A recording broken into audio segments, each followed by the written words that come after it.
Coming later this year, the Onslaught Legends Series. This is your chance to make the event truly awesome by boosting the prize pool and getting a cool 2D style and other goodies in the process. Contribute now.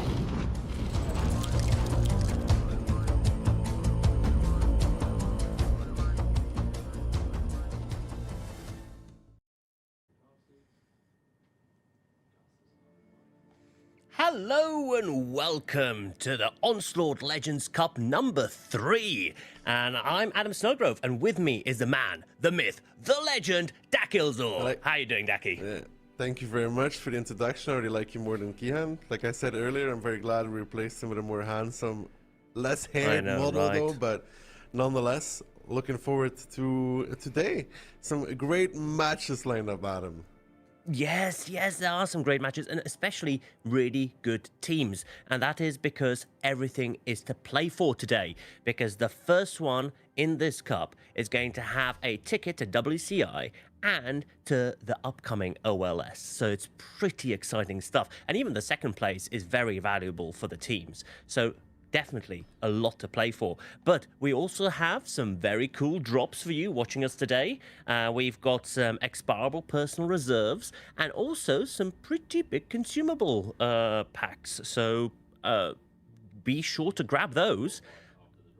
And then tomorrow, be sure to also tune in because we'll have some very cool mystery drops. Am I right, Daki? Yeah, of course. Tomorrow, the mystery drop. If you get lucky, you may net yourself a T92 Light. Adam said he loves that tank, or a Panther M10. If you happen to be the lucky one after Kihan gets his share, of course. Yes, he's got the first pick, obviously. But also what you can get are the 2D stars, which you just saw the video a few seconds ago. There was a familiar voice there doing that video, I believe. And all of the money that is received from these 2D packs will go to the prize money for the upcoming OLS. And while Wargaming has put 20,000 euros into the league, into the series already, now it's up to 43,000 euros. So again, this is one of the biggest events in recent history, really, of competitive World of Tanks, and there is really a lot to play for. There is indeed a lot to play for, and especially for these teams coming today. Of course, this OLC 3 is the more important one in terms of the points for the qualifying system for the Onslaught Legends Series. You can see in OLC 2, Cashback, Hidden Run, Mafia, and Storm getting the fair share of the points. But now in OLC 3, anything could really change here. W didn't really get anything in OLC 2, but they could still make it if they take one of the top 4 positions, for example, depending on the placement of other teams. This is very important for the Onslaught Legends series, how these teams finish. That's the first thing, of course. And then the second thing is, of course, you already mentioned the ticket to China. So this tournament is very important for these teams. You could say the most important tournament of the year so far. Okay, you got me very excited, Ducky. This is going to be so cool. But what do we have as our first match today? We're starting in the upper bracket with Hit and Run and Storm.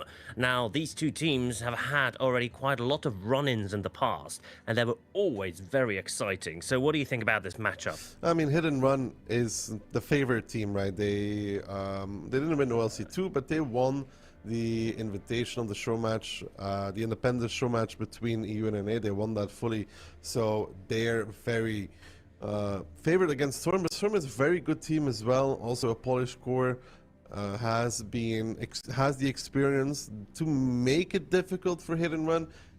But if they're going to be able to take it all the way against a team that has been training constantly, not only for this tournament, but also looking in the future to the WCI and also Legends Series, that is a question that I'm not willing to answer.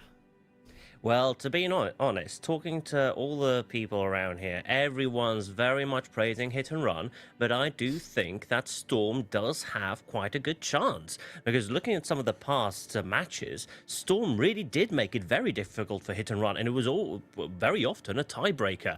So I'm actually putting my money on Storm today. I mean, that's a brave bet. You could be right. I mean, all of these teams are going to be hyper prepared, of course, but Hit and Run still has that experience. They also merged not too long ago with the remainers of Opor. Here you can see there's a few people that were in Opor here as well, like DJ Wheat was in Opor. Jacob wasn't. I think Lucky was as well. So they have a really experienced core with these players. Adding Lukin and Milo then as well. Very much Onslaught enjoyers, if you want to put it that way. So all in all, really a strong team. Looking to bring it to Hit and Run, but Hit and Run then has those two teams inside of it. Like they have the old Hit and Run core, and they have Opor players such as Ketsai, which is not just a good player, but also an in-game leader that can help with the coordination for the team. It's always nice to help. They're really a monster of a team. Yes, yes, they are. But on the other hand, both of these teams practice with each other quite often. So that's why I think these matches are always so interesting, because they have to come up with something original, something new that the other team hasn't seen yet coming from them. And now we can see the community predictions. So the community has voted on who they think is going to prevail in the upcoming match. And it's 71% to Hit and Run. But again, I think the community is wrong. Well, I mean, I think the community prediction seems pretty fair.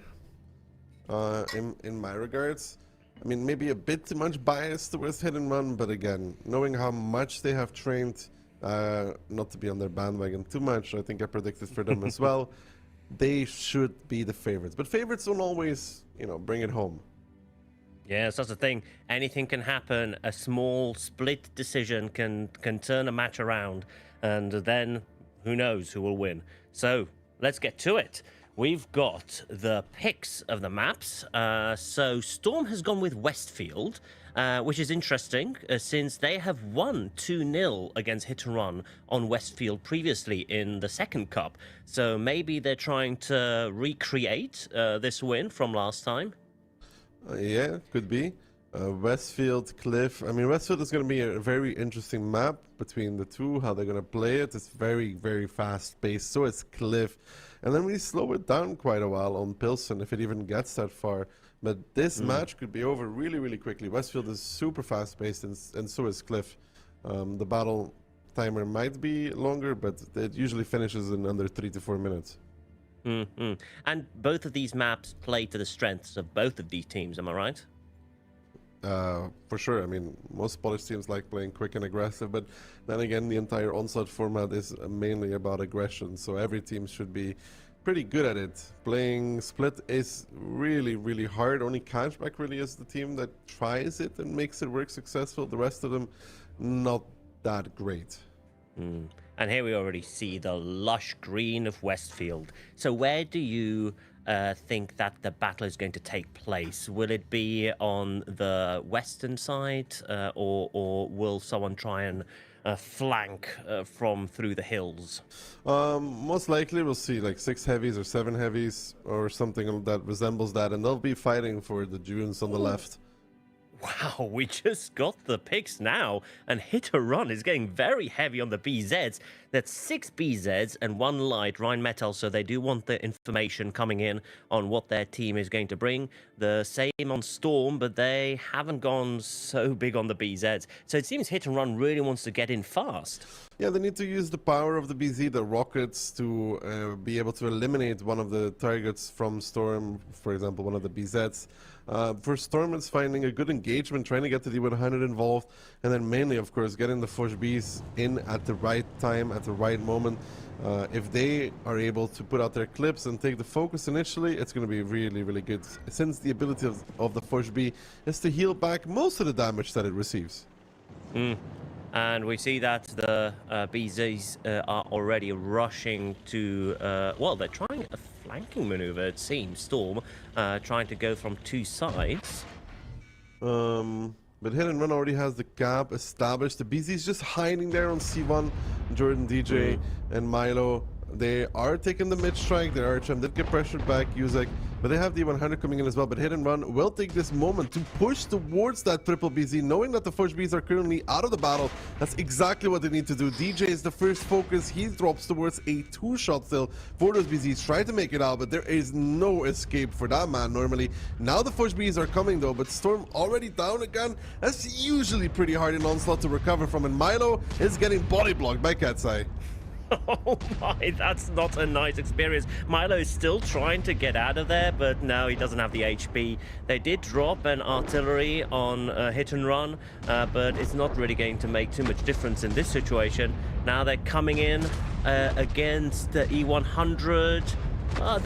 They're splitting up a bit though, dangerously so. I mean, they're all still involved currently. They have 6 guns versus the mere 4 from Storm. They deleted double BZ and a Forge B. This should be snowball effect for Hit and Run. They can keep their low HPs alive. They're now bullying Sir Jacob as well in this Forge B. And the Forge B has, of course, the downside that, sure, it heals back a lot of HP, but when it is reloading, it's a non-factor. Pretty simple to kill at that point. And Hit and Run, even though the HP is getting close, is firmly ahead in this one. Yeah. I can also see that the lights are having a little bit of a duel there in the center of the map.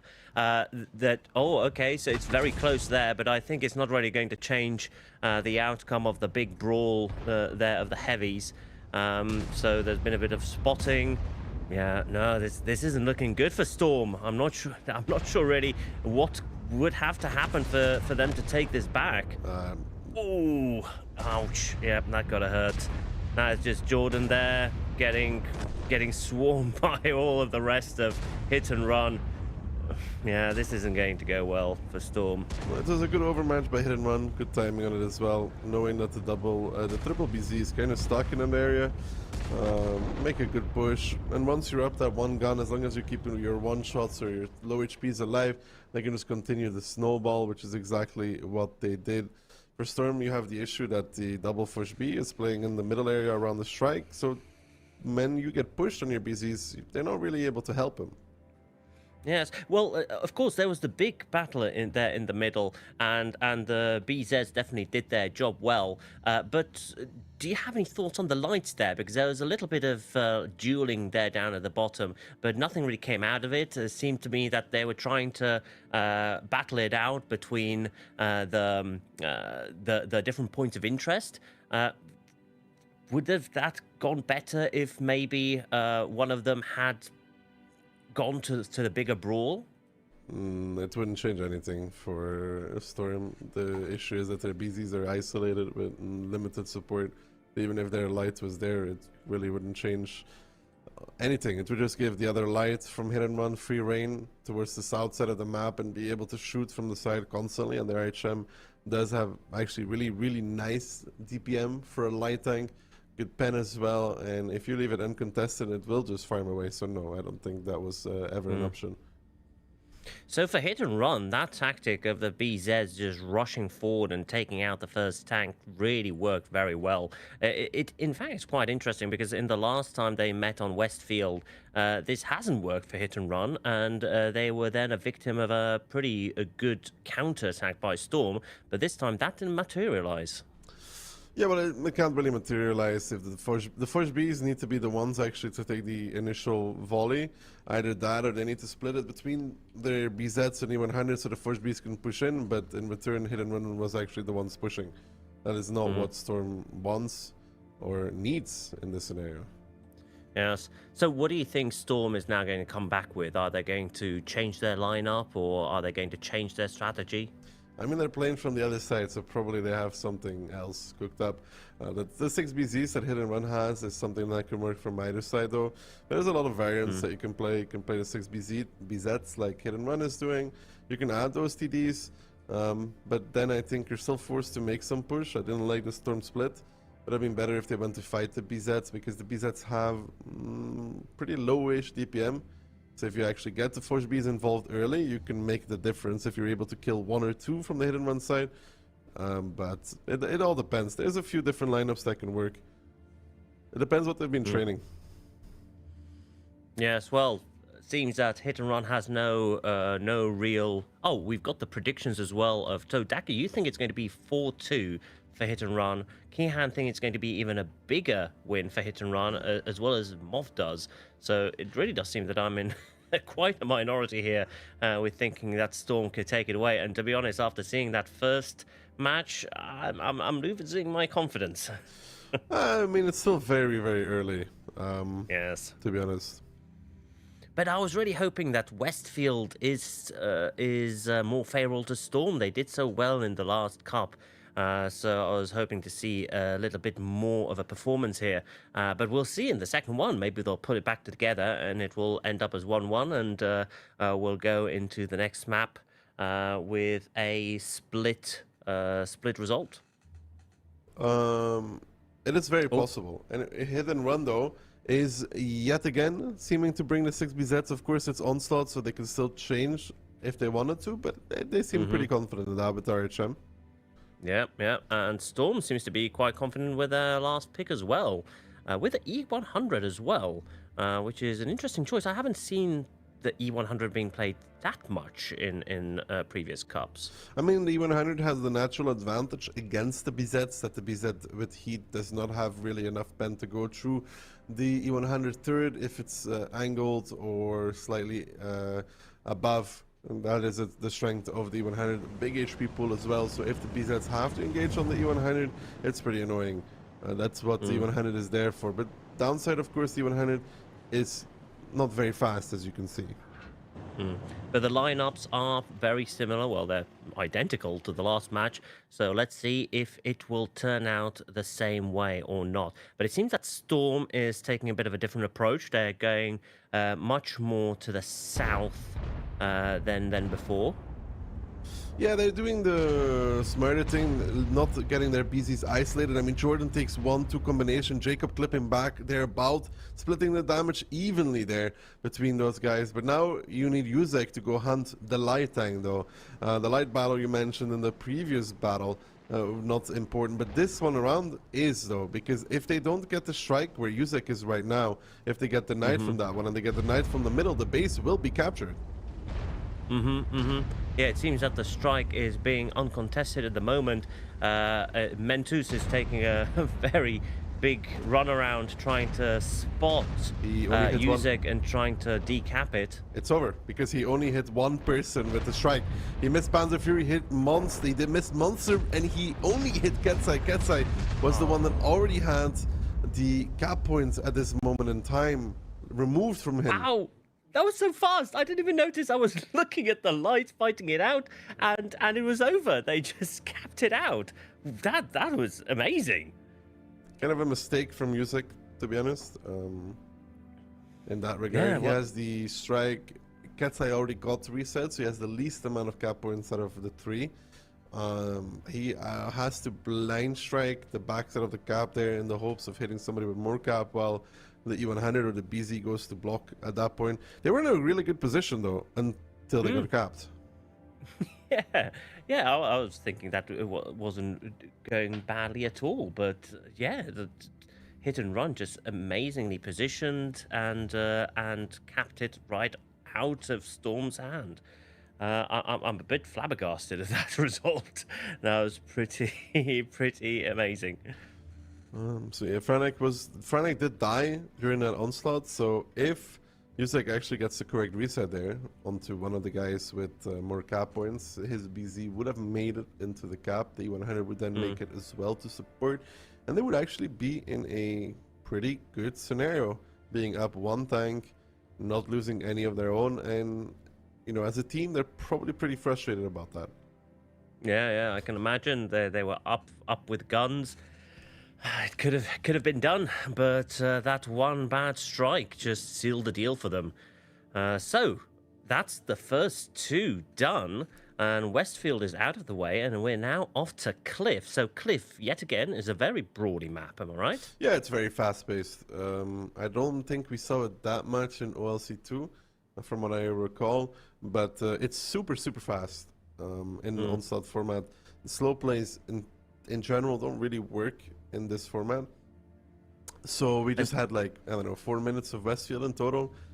We might get 5 minutes of Cliff if we're lucky. Yeah, we won't have to be sitting here too long, Dak, it seems. With Cliff, what tanks do you expect to see? Well, remember what we saw on Westfield with BZs Mm-hmm. and Fushbs? Yeah, something similar. BZs usually make up the bulk of the lineup on Cliff from either side. Some teams like to throw in a Fushb or two, and then it kind of depends on the way they're playing. You can see some other Soviet heavies like 277, IS-7, or some CS in the mix. Or, of course, last but not least, we haven't seen it yet, for 30U/G50M with the funny button. But of course, the BZs are there to get up the literal cliff and get into position fast. So is mobility the main issue for both of these teams coming into cliff? I mean, on Cliff, you want to be in position quickly, right? So mobility is almost everything that matters. Slow tanks like an E100, 60p are usually not in the battle on time. BZs has, of course, the ability of the boosters, but not just the boosters. It's also a very healthy tank. Right? It has both speed, some armor, and quite a nasty HP pool. Mm-hmm. With Cliff though, I think hit and run might be at an advantage here because their communication is very good between the teams, and with the Cliff being so interconnected with all of the brawl sites, quick decisions could be key. Micro decisions on Cliff are, in a lot of cases, what decides the battle. How you react after the first initial spot from the RHM is usually pretty important already. Cliff is one of the maps where you can lose on Strand almost immediately, though, just because there's different openings that counter each other. But between these two, we'll see how that plays out. So lineup-wise, actually interesting from Hit and Run. They actually switched it away, sadly.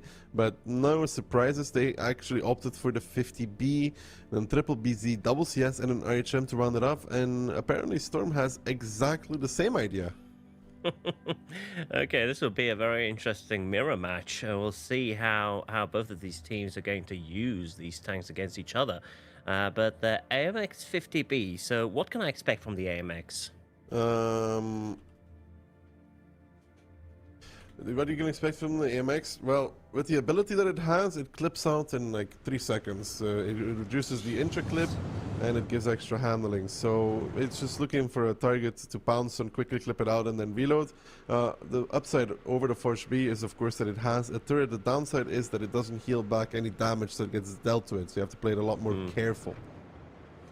So it seems Storm is keeping together and they're all going for the cap zone, while Hit and Run did split up, but they're also now coming together, also converging on the cap zone. Seems like the CS63s are in a quite nice position to fire from the side there. Yeah, but Storm is actually going to pick the up and over, knowing that they are a little bit surrounded by the CSs from 1-2 and the 50B. They're going to try and pounce on Panzer Fury. Yuzek pushing through on towards Sisek as well. He gets behind him. Panzer Fury dropped towards a 2-shot. The damage spread between the Storm guys right now is pretty decent, but Lucan getting violated there by Tisek is not what you want to see in that RHM. He will survive, and Tisek will get deleted by DJ with a ram as well. And now Jordan on the side of Franek, and Hit and Run currently in a pretty disastrous position. Franek, the last survivor in the middle, he will go down, and Storm keeping all 7 alive. Monster and Piotr, they're just leaving their teammates out to dry there in the cap point. They're not very, they're not really engaging that well. I mean, the CSs do the constant damage, but you can see the HP is pretty close to each other. Not enough. But when you are not able to brawl on this map and you lose your BZs in the middle, then you are, of course, in trouble. And Storm did a really good move there. It's straight down the middle, no fear, enabling them to delete those BZs, spreading the damage pretty well across the team, which is very important. Nobody getting focused out. And that is, for them, looking like their first round. So perhaps your prediction has some hope left. Maybe. Also, I see that the Storm BZ also will have its ability up and going as well, so they might get some of that HP back, and some strikes coming online as well. So let's see how they use those. I mean, the game is basically ending at this point. There's not much that Hit and Run can do. Okay, there's nothing they can do with those 3 guns left. They're going to try and extend the time a little bit, but outside of that, it's pretty over. And they got caught in the same scenario as you saw Storm in round number 1 on Westfield, if you remember. They were a little bit split away from each other, able to support each other, but not really able to brawl. And it was kind of the same story here. Yes, yes. It seems that whoever splits kind of has the not upper hand but lower hand. Yeah, I mean, the splits are pretty hard to pull off, and I think for hit and run, the biggest issue there is that the BZs are in positions where Storm can peek in between those rocks, give a shot, and pull back behind the rock. It's almost better if the BZs are more back in the holedown or towards the ramp area. That way, you always have the possibility of supporting for more damage and longer and forcing bigger overpeaks. So I'd say the issue there for hit and run is the heavy positioning in the middle, not really up to standard for this kind of push coming against them. But in return, Storm doing really, really well. Yes, yes, I think that was a very, very well played match by Storm as well on a map that Hit and Run had picked. So I think Hit and Run was hoping to have a bit of a better result. But do you think that Hit and Run might now reconsider its heavy BZ picking? If anything, they'll just consider what they do with the CSs and the 50B. I don't think the BZs were really the issue. You need the meat in the lineup. If you go too light, you just get ruffle stomped by the BZs running over you. But also, the BZs aren't the toughest of choices that you can take. Maybe they could take something a bit more meatier that could withstand that center push by Storm. There's no really any other options. You have 3 choices, and one of them is already lighter anyways. The 277 is an option to drive towards the mid. The I7 is an option. It's also lighter, and then there's the BZ. Nothing else is really fast enough for a game of Cliff. Yeah, true. Yeah, it'll be a difficult one to come back from for Hit and Run to regroup and figure out a different tactic to take on this rejuvenated Storm, I'd like to say. So let's hope that my prediction is coming true after all. I mean, you can keep hoping. That's for sure. It sounds a lot like, yeah, it's the same level of copium. And there's something in that office, in the water, that makes the employees cope a lot. I don't know what it is. Yes, I think they sprinkle it in. Probably. But both of these teams, they know each other well. So they know what tactics they can expect. So do you think that they're now trying to come up with something a bit more different, something that maybe the other team won't expect? I mean, these teams may have training against each other, but you have to remember that they've had quite a while to train now to prepare for this. So most teams, I don't think I know a single team that trains against just one opponent, because that is usually not a good thing if you do end up meeting that opponent. So Hit and Run has trained against different teams. They may have trained against Storm as well. So they have a pretty wide and deep strat book that they can pull from. I would be very surprised if they play something that they trained against Storm. I mean, that's asking for trouble, but you never know. But maybe that's what Storm wouldn't expect, for them to use something that they would expect. There's too a lot of bluffing there. Yeah, there's too much complexity in that. It's better just to try something else at that point. Yeah, true. But also another team that will be very closely looking at this map is obviously Mafia, who are waiting, who's going to come up against them in the lower bracket. So what do you think they're hoping for? Who they're more comfortable with? Probably Storm, to be honest. And you also have to imagine the way that the qualifier works, right? So you had Cashback and Hit and Run already had most of the points, if you remember. They were first and second, right? If you want to qualify yourself to the Onslaught Legends Series, you want the number 3 and 4 team to go out as early as possible. And the number 1 and 2 to go as far as possible, because they're already basically qualified anyways, so you don't have to worry about them. And here we go. Here's another lineup. This time Hit and Run doubling down on the BZs and 3 CS63s, but they won't have any spotting in this one. No spotting indeed, no RHM, so just pure brawling. Storm, on the other hand, double 50B, triple BZ, a Force B, and an RHM.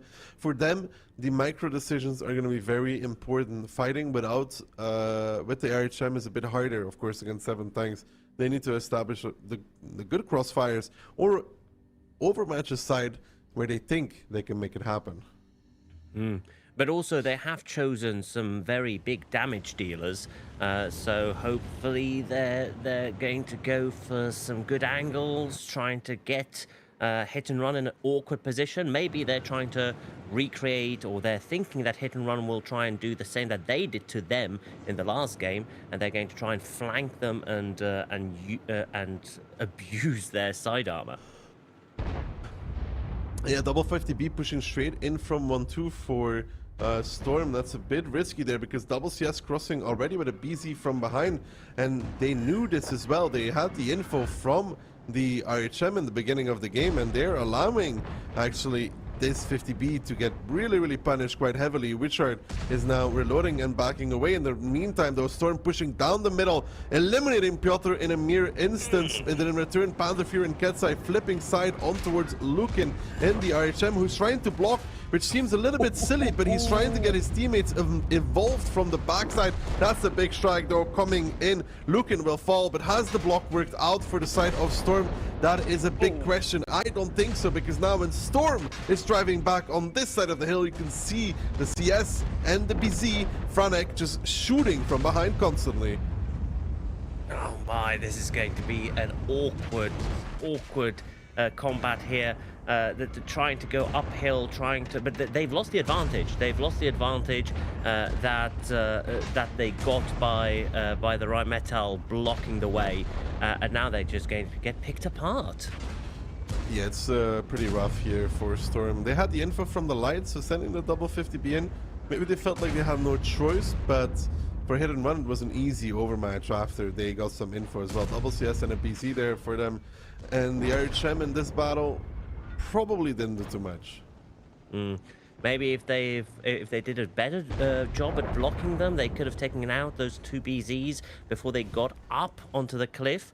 But I'm not really sure how they could have done that. No, the split was bad for Storm again in this kind of matchup. Even if Lukin blocked, even if he was like 100 pounds heavier or 500 pounds heavier and made a roadblock, when they start driving up that side of the road, since they lost 1-2, they just get shot in return. So it's not even like beneficial either way.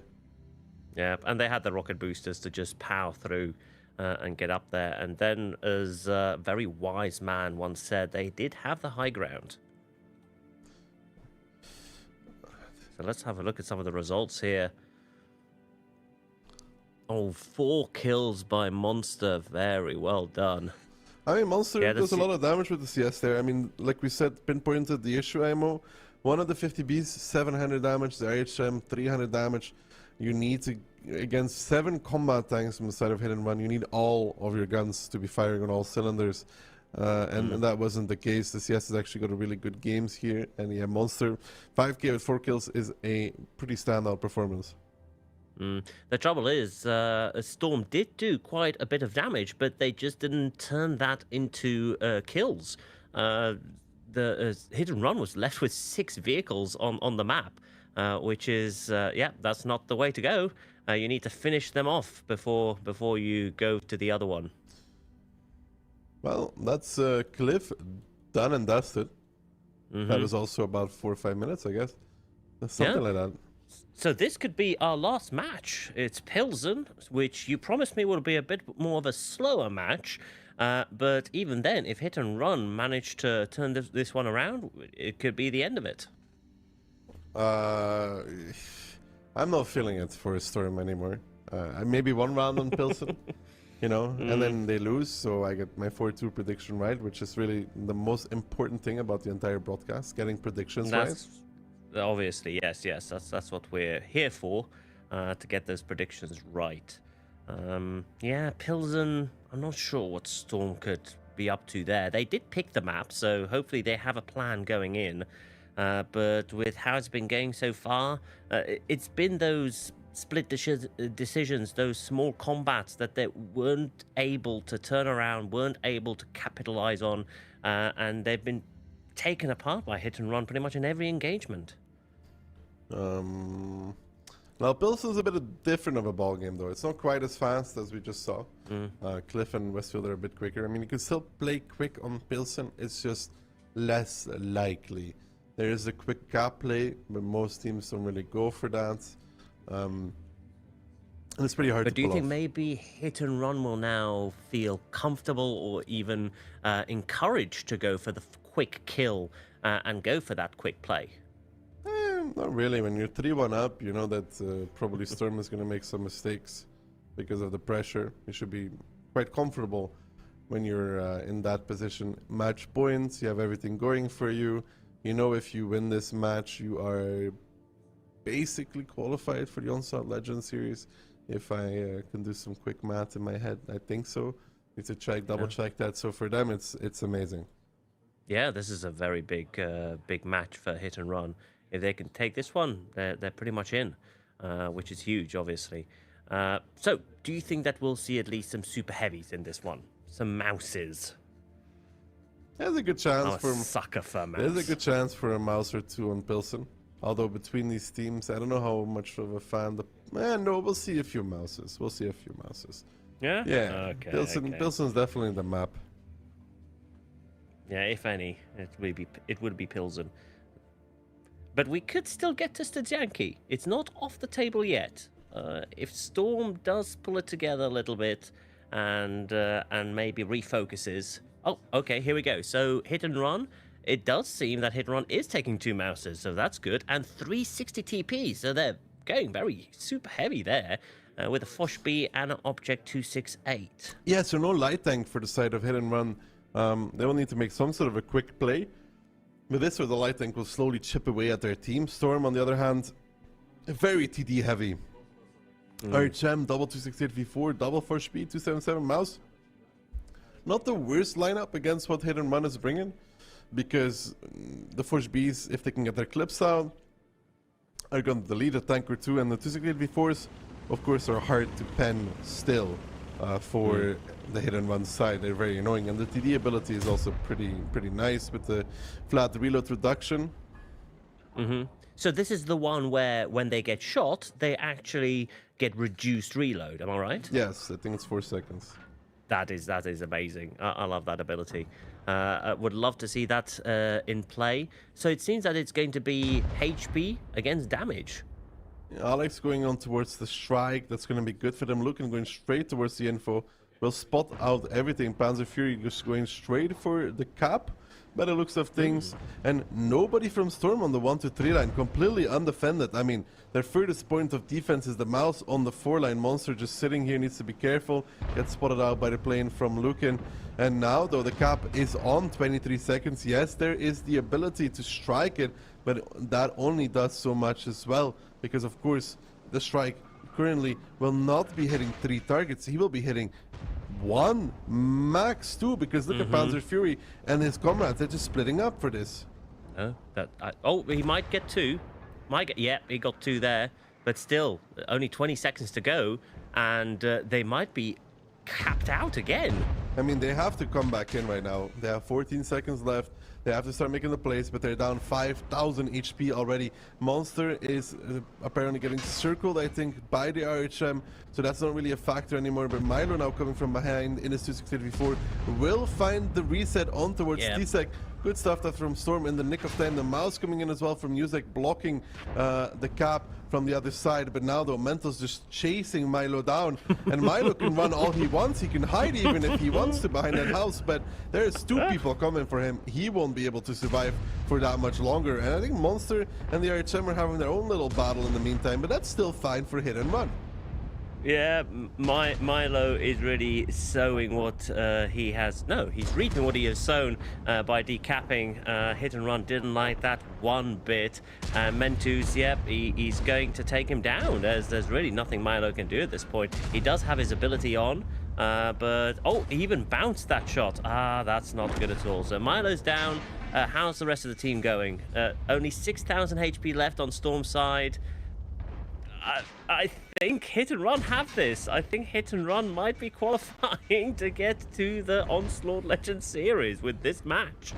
Not 100%, I've been told, but pretty close to it. So we will just assume that they will do it at this point. I mean, if it's close enough, right? Storm slowly coming back a little bit, though. Made that HP a lot closer between the two. Luke in there misses the kill shot on Panzer Fury. Panzer Fury in return does not hesitate to put down that 268v4. Milo and That was a Mentos shame. still having their little 1v1 and hit and run cleaning up at the end of the day. But who's going to win, Mentos or Milo? They're reloaded about the same time. Mentos bounces, Milo kills him. Milo took it. Nice. Milo, I mean, Mentos had a really big lead there. And he squandered it. But DJ is getting a bit hammered here by Piotr Antiusek, and he's down. So who do we have left on Storm's side with 144? I think Milo did. Well, Milo did do the decap. He won his duel. He really did a very good job. But there's just nothing he could have done at this point. I can tell you that Phil was lying to me. Hit and Run did qualify already for the series. There you go. I asked him to be Nice. sure, and he's like, yes, but not 100%. And then a minute later, he's like, oh, no, wait, you're right. So only Phil's math is at fault. So there we go. We've got our first qualified team to the OLS. Now it's just really about how well they can do in their next match. But Storm is going to the lower bracket, and it seems that Mafia is going to be battling Storm for a chance to go forwards and qualify for OLS. So what do you think about this matchup? I thought Storm had a bigger chance than this. 4-1, that's a bit of a ruffle stomp, to be honest. I think Hit and Run's experience and practice is just showing. They seem to be more prepared, have their strats nailed down, know what works, know what doesn't, and know how to play against what Storm is bringing. Storm had that one round on Cliff, but overall, Hit and Run, their experience and just the training paying off as it should be. In the past, Storm did better against Hit and Run. We saw a few 4-3s in the past as well. But this time around, it seems Hit and Run really put a lot into that training, a lot into that coordination, and it is paying off. But it is also important to remember that Hit and Run is yet to win an Onslaught Legends Cup. So that's definitely something that they will be looking forward to, as well as it being a ticket to go to China. So who do you think Hit and Run can expect to meet in that final? Oh, that's that is a question that I would love the answer to myself, but there's a few candidates there that I think it could be from just training and preparation. It should be either Cashback or W. Which one of the two will make it is a really interesting one. We'll have to see about that. But either W or Cashback, I think, has the biggest odds IMO. So yes, there will be, of course, the W and Cashback match coming up, and I think that is the next match. Am I right? Yes. So W and Cashback will be fighting it out. The loser will go into the lower bracket to fight it out with Clueless, while the winner will then proceed to have a battle with Hit and Run for the grand final, which means, though, that, well, they would still have a chance even going through the lower bracket to meet Hit and Run in the grand final, so not all is lost. But, of course, if you go to the lower bracket, you have more battles to fight and less of a chance of getting there because there's more of a chance of losing. I mean, preferably you go through the upper bracket. It gives you the most peace and quiet you can have. You don't have to play many matches in a row. You get to relax. You get to talk to Kihan on Discord, all good things. Okay, so there's one minus, otherwise it's positives. Yeah, I can see that. But so do you think there's also a kind of feeling of exhaustion when going through the low bracket? Because up until now, no team has won the cup through the lower bracket. Not in the Onslaught, but in 15v15 we've seen it. No, it depends. I've gone through the lower brackets from time to time myself. It's like, yeah, the battles come quickly, but at the same time you're constantly playing, so it's not that bad. You're mainly in the zone constantly. But also you have to use more of your strats, and I think the other team is also watching, studying, and trying to figure out what they can expect in that grand final. So that's also another kind of a downside of being in the lower bracket, showing your hand. In a close grand finals, strats usually go out of the window somewhere in the halfway point. Okay, good to know. I'll be looking forward to that. And so, with the next match, what are your predictions? I think I predicted for Cashback in the next one. For Cashback, okay. But W it does do have quite the potential, no? Sure, but Cashback is they've already won this tournament. You know, they have the experience. Okay, okay, I'll be looking forward to that as well then. But I will be coming back for the third match between Storm and Mafia, and I'm really looking forward to that one because I think that could be a very close fought battle. What do you know? No, it should be between Storm and Mafia. It will not be a 4-1 like we just saw. It should be way closer. Mm. And Storm and Mafia, do they practice against each other as well? I have no clue who the EU teams train against each other, but I would assume so. But you usually have a few different training partners that you play against. And Mafia, of course, they won, I believe, the first Onslaught Legends Cup. Yes, they did, but that was a different Mafia team. That was still with Frugo leading the Mafia team. Well, as main lead, and Frugo is now playing with W. So things are a little bit different for that team. Wow. Okay. So everyone's mixing up against each other. We'll see how the new Mafia fares in their new setup. Yeah, I think so, but I think that's enough talking from the two of us for now. When we come back, we will having our next matches is gonna banger. But before that, we have some replays to remind you what just happened in this match. Let's do it.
Hello and welcome back to the Onslaught number 3. I'm now replacing Kihan with another member. Today is a day without Kihan almost. Hi Moff, how are you doing? I am doing well. Compared to Adam, going to be slightly more monotone vibes, but I'm here to watch some great Onslaught games. Yeah, it was really great that we had Adam. It's nice to finally have a native English speaker, right, Moff? Yeah, a native English speaker. I'm actually They do my from America. Yeah, they do my boy Moff dirty at every turn. The amount of shade, it's unreal. No, but match number 1, Moff, you were watching and I think making some replays as well. How did you enjoy that one? I was very fast. That's the takeaway, right? Hit and run and storm, both with relatively simplistic tactics. It seemed like, and the hit and run just once again showing their class and their experience. They've got the cream of the crop in terms of Polish talent, and that's why they're the best. Yeah, of course, they have first pick at anybody that they want in the team, of course. Yeah, when you have Cliff and Westfield, Moff, I think you'll always have some really, really quick matches come up. I think that's just kind of the nature of the game. But here is an interesting one, Moff. W versus Cashback. If you remember OLC number 2, Moff, no W there. So also very limited in terms of points that they gathered towards the Onslaught Legends series. Yeah, it was very unfortunate for them. They didn't manage to make it through the qualifier. That was after Frugo made the switch from the Mafia team previously, and W had big expectations going into that previous tournament, but they weren't able to make it. No, but now, Moff, I think you know as well as I do, they've been training a lot. They're invested, you could say that. They are very, very determined to try and put a win on the board, and it's not always the same players, but we have this kind of international team that shows up at every tournament, and they always have such promise, and then it always ends as a burning wreck. Yeah, that's one way to describe it. I would agree. Of course, Moff, this tournament very important for Onslaught Legends Series, but it's not just this one though. If anything, if they do happen to not win this one, for example, Moff, it is a good dry run for the last chance qualifier. Yeah, you've got the last chance qualifier next week, so I mean, you don't really want to use this as a trial. Of course, but if anything, right? Yeah, you want to show what you can do in this, and I suppose if you get eliminated early, you at least don't have to leak your strats in this tournament. Moff, can you tell me what 44 plus 57 is? More than 100. Yeah, maybe it's rounding. Maybe it's down to the rounding. I was cooking. Yeah, I was like, huh? Probably just a rounding thing. Okay, though, Moff, this matchup, completely different set of maps than what we just had, which is always nice. Airfield first ban for W, Cashback removing Pilsen, gives us Studzianki and Ensk as the first 2 maps. Yeah, they're going for the different style maps, Studzianki, Ensk, and then Ghost Town. There's the slower play, slightly more tactical thinking involved rather than the concentrated pushes, perhaps. So both these teams looking for some more slow gameplay. More slow gameplay for sure, especially Studzianki Moff. Not really a very fast map, I would say, even in Onslaught. Ensk can be, because of, the map's pretty small, all in all. But Stud starting, this should be slower, especially if you remember the way that Cashback plays. I talked about it with Adam. I don't know if you had the chance to listen to it, but Cashback is that kind of team that does like splitting a little bit, right? Yeah, they're not so much a big fan of doing the big pushes like we see Hit and Run doing. Studzianki, one of the interesting picks that we have seen on it that we don't really see on any other map is the Leo 1. Normally you pick CS63, right? But for some reason on Studzianki, the Leo 1 seems to be preferable for that long-range sniping. The thing is, since I'm also still playing, I'm kind of aware of the meta. The Leo Moff is actually kind of interchangeable with the CS almost. And it sounds a little bit weird, but a Leo with turbo is extremely fast. Not quite like the CS Moff, but it doesn't need to switch modes. The gun is amazing and it can still boost the tank, just not as good as the CS. But purely gun-wise, it's incredible. Much better than the CS. And of course, it also gets the same ability as the CS, right? Which is one of the main things. Yeah, and you got to remember as well, Onslaught, we have the passive bonuses to dispersion. So the Leo being laser accurate already becomes even more laser. So there's zero incentive to run gun handling equipment on it, right? Yeah, there's no need for it. Exactly. So you can run like pretty much whatever you want. HP turbo rammer, pretty much all the way. Yeah, or I don't know, even optics or whatever, Moff, if you want to outspot some people. Like there it is. No surprise, but the surprise is the team that's bringing it though, Moff. Cashback, on the other hand, 160 TP, triple mouse, a 277, a Fushby, and an RHM. That was the lineup that I would give to W. No, I've seen W play the Leo 1. That's why I brought it up. It's Miku who's going to be rocking that one, but very different setups here. We've got a W with a bit more variety. Cashback going with the brute force German super heavies, going to try and push through with the HP advantage. Sure. When Cashback spots out the W lineup, they will probably end up needing to make a push, right, Moff, if you look at what W is bringing? Yeah, and that's why you've got someone like Jakifa on the E3 with that ability. He's going to be doing a sort of anchor position and try and do as much damage as he can before he goes down. But the HP of the mouse is over 4k. It's a lot to deal with. Yeah, and it's not just for Moff, right? It also has that ability. Look at that strat, though, from Gotcha Baby and Frugo. Frugo actually blocking, so he's shielding Gotcha Baby, which allows him to take the info. So even though Liberty's able to reset Frugo, they still get the spot from the beginning of the game. So that's a nice innovation there from the side of W Key, giving them an early info advantage. Yeah, that's like a little touch, right? I've seen people do that with a mouse as well, Moff. It's not quite that quick, but it also does work the same way. So W does get the full info. But then again, Moff, I will say in a game like this, does the full info really do that much? I mean, it's not like the mouses are magically going to teleport. They're not going to teleport to the other side of the map. This is true.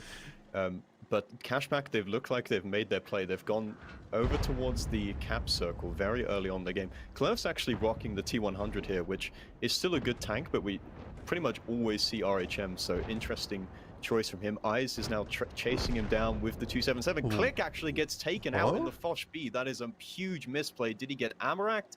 How did he get caught there in the middle of nowhere? He was... Where was he? He was on the H line. He was on one of the buildings. He was on the H line. Church. He must have gotten planed or spotted by Liberty, and everybody from CD line hit him. Yeah, that's very, very unusual there. Maybe we can get maybe we can get an observer to show us at some point where Click died. That would be pretty cool. Frugo did take the strike. I mean, W is forced to play it out now.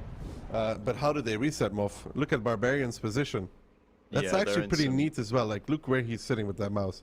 Yeah, I can't remember if we have like a different view model. If you remember on some maps, like the buildings are showing, but they're not actually there necessarily. So I can't remember exactly what that looks like. But there's 5 seconds left on the cap. A reset comes in, but at the cost of these resets, W are going to be bleeding HP. Itox taking damage from the crossfire. Cap now down to 42 seconds.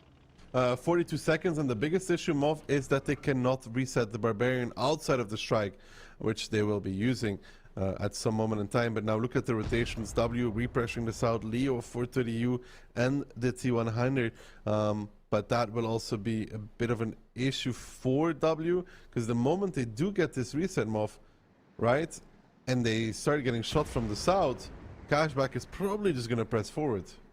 Yeah, Cashback, as soon as the play is made from W in the south, they're just going to try and push straight into the E3 and 60 TP. The Foch B is super out of the fight, though, for the side of Cashback, now making his move. They're actually going to go back towards the south rather than pushing through the north. Squeezy in the 60 TP, going through the trenches into the low ground. Liberty is holding his ground here. He's not running away. He's not afraid. And Gotcha Baby could be about to be in a lot of trouble here. Clueless now committing forwards. That's kind of bad timing. Trades a shot out with Liberty, and Got You Baby is going to be very much in trouble once that Fosh B arrives. Yeah, and the first B is coming now. The Leo's in support, but there's something else coming off. Something big and scary is lurking in the water. The one tank we haven't mentioned is also coming south. The 60 TP. Miku pushing back in, gets blasted from the middle of the map, but Squeezy is here as well. And even if they would win this initial fight, which doesn't look to be happening, Miku getting deleted and yeeted, even an Amarak to add insult to injury. Cashback still capping in the meantime. Got You Baby running away for dear life, but there is nowhere to run, my dear boy, as a little puts him down. Clorf, the last and remaining survivor from this onslaught, but for W, it all started with his first B, and you could see him there for a brief moment, Moff, sideways next to the building. Yeah, it's just going from bad to worse for the side of W. Jacketha now moving in to try and get resets, but he's only prolonging the inevitable as they are 3 tanks down in this fight, and the capture is complete for the side of Cashback. So a pretty bad start for the side of W, but on the other hand, a very convincing, solid all-round performance from Cashback. Yeah, solid all-round performance. It all started with that first veto.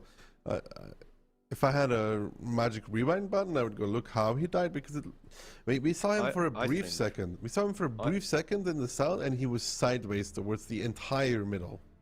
I think what happened is he probably let off a shot, and then Cashback's like, okay, there's a Fosh B there, Liberty and playing then he turned to run away as the plane came in, so he had his rear probably facing all of them. Potentially, Moff, he does have 400 damage. Your theory is maybe not as far-fetched as you may think. Yeah, I think that's pretty bang on the money as to what happened. Okay, I mean, he may have got an Amract as well. Let's not get ahead of ourselves. You also said that football's coming home, and it definitely didn't, so, you know. That's just about believing. That's When's it coming home to Belgium though? What happened to that golden generation? Listen, dude. We're in the same boat, all right? Dude, I'd rather not get to the finals than lose every single time off, you know? It's the hope. It's the hope that kills you. Yeah, exactly, dude. You know, Moff, if you don't even reach the finals, you know you never had a chance. But if you reach the finals and you lose it time and time again, that is, oof. That is worse. For W, the finals seems to be a bit far away though. Losing the first round, that was kind of a freebie, Moff. But a freebie by Cashback doing... If it was the plane that hit Liberty, if it was the plane that hit the first B, it's a beautiful plane from Liberty, right? It's good coordination from Cashback, plane into absolute deleting the first B. Yeah, it's good play from Liberty. We know he has a lot of experience and is very, very tricky to deal with. He's amazing. In that RHM. He's actually amazing at RHM. Yeah. But I think that also comes down to he's played maybe 10,000 battles in Onslaught at this point in the RHM. He's even played it on... I'm pretty sure I checked the leaderboard on the common tests for the latest update to Water Tanks, and he's playing Onslaught on the test server as well already. I mean, that's dedication. It is Onslaught on the test server is available, and it's a bit different and has different modifiers than this season. That's for in the future. I'm quite excited for that as well, Moff, on how that is going to play out, especially for players like Liberty, because they're going to be in a very different ballgame.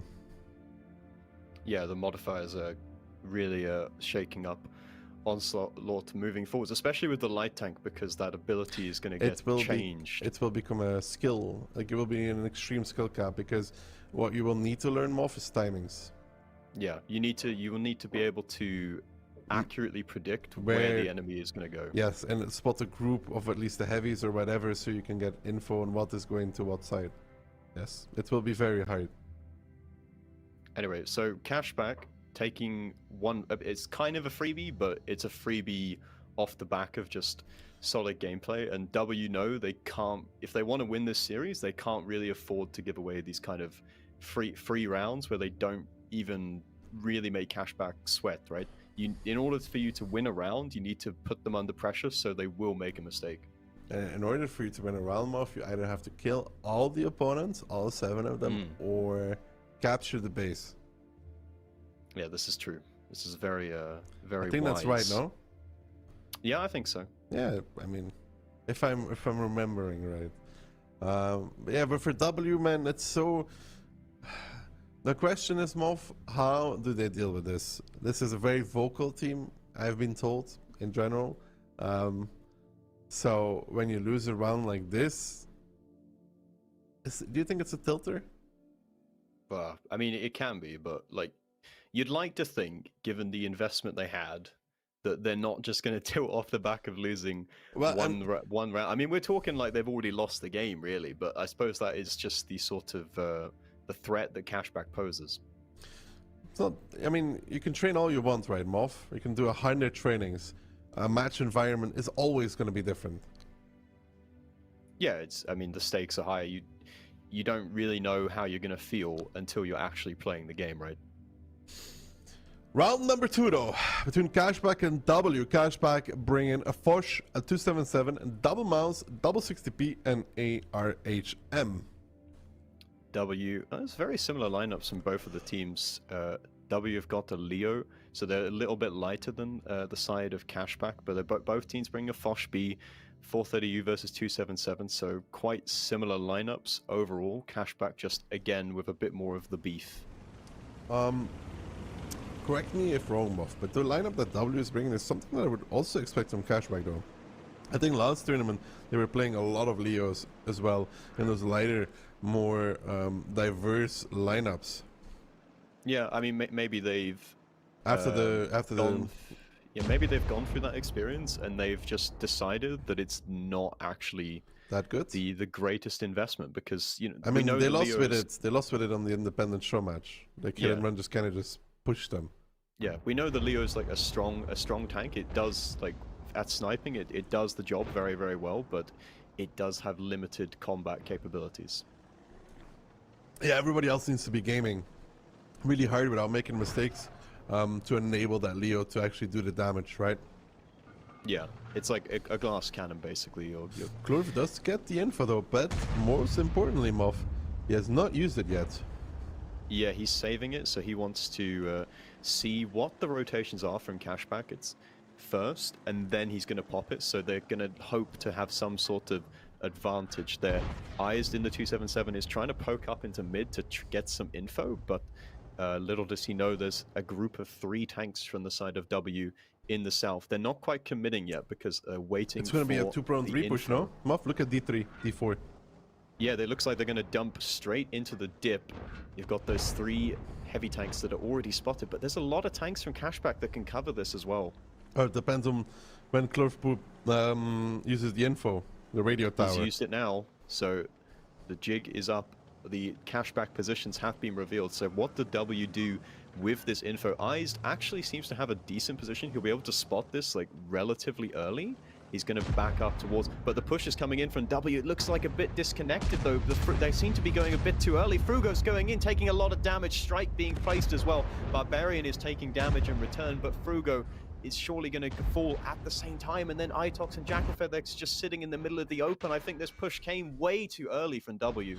I'm inclined to agree with you that the heavies went way too early. You needed the 430 and the Foch B to be closer to this. And now Jakefa pushing in as well. He's getting deleted in that 60p. A mere 37. He gets removed by Liberty. And I think what you said, Moff, might be actually bang on the money. As you said before, these heavies went far, far too early. Itox now sharing a similar fate as his comrades. Little will get chased down by Miku, by Clueless, but the Foch B, I think, already made his clip before that, which is what he's supposed to do. And Miku now finds the kill, but now it's a 5v4 with Cashback having more tanks and more HP.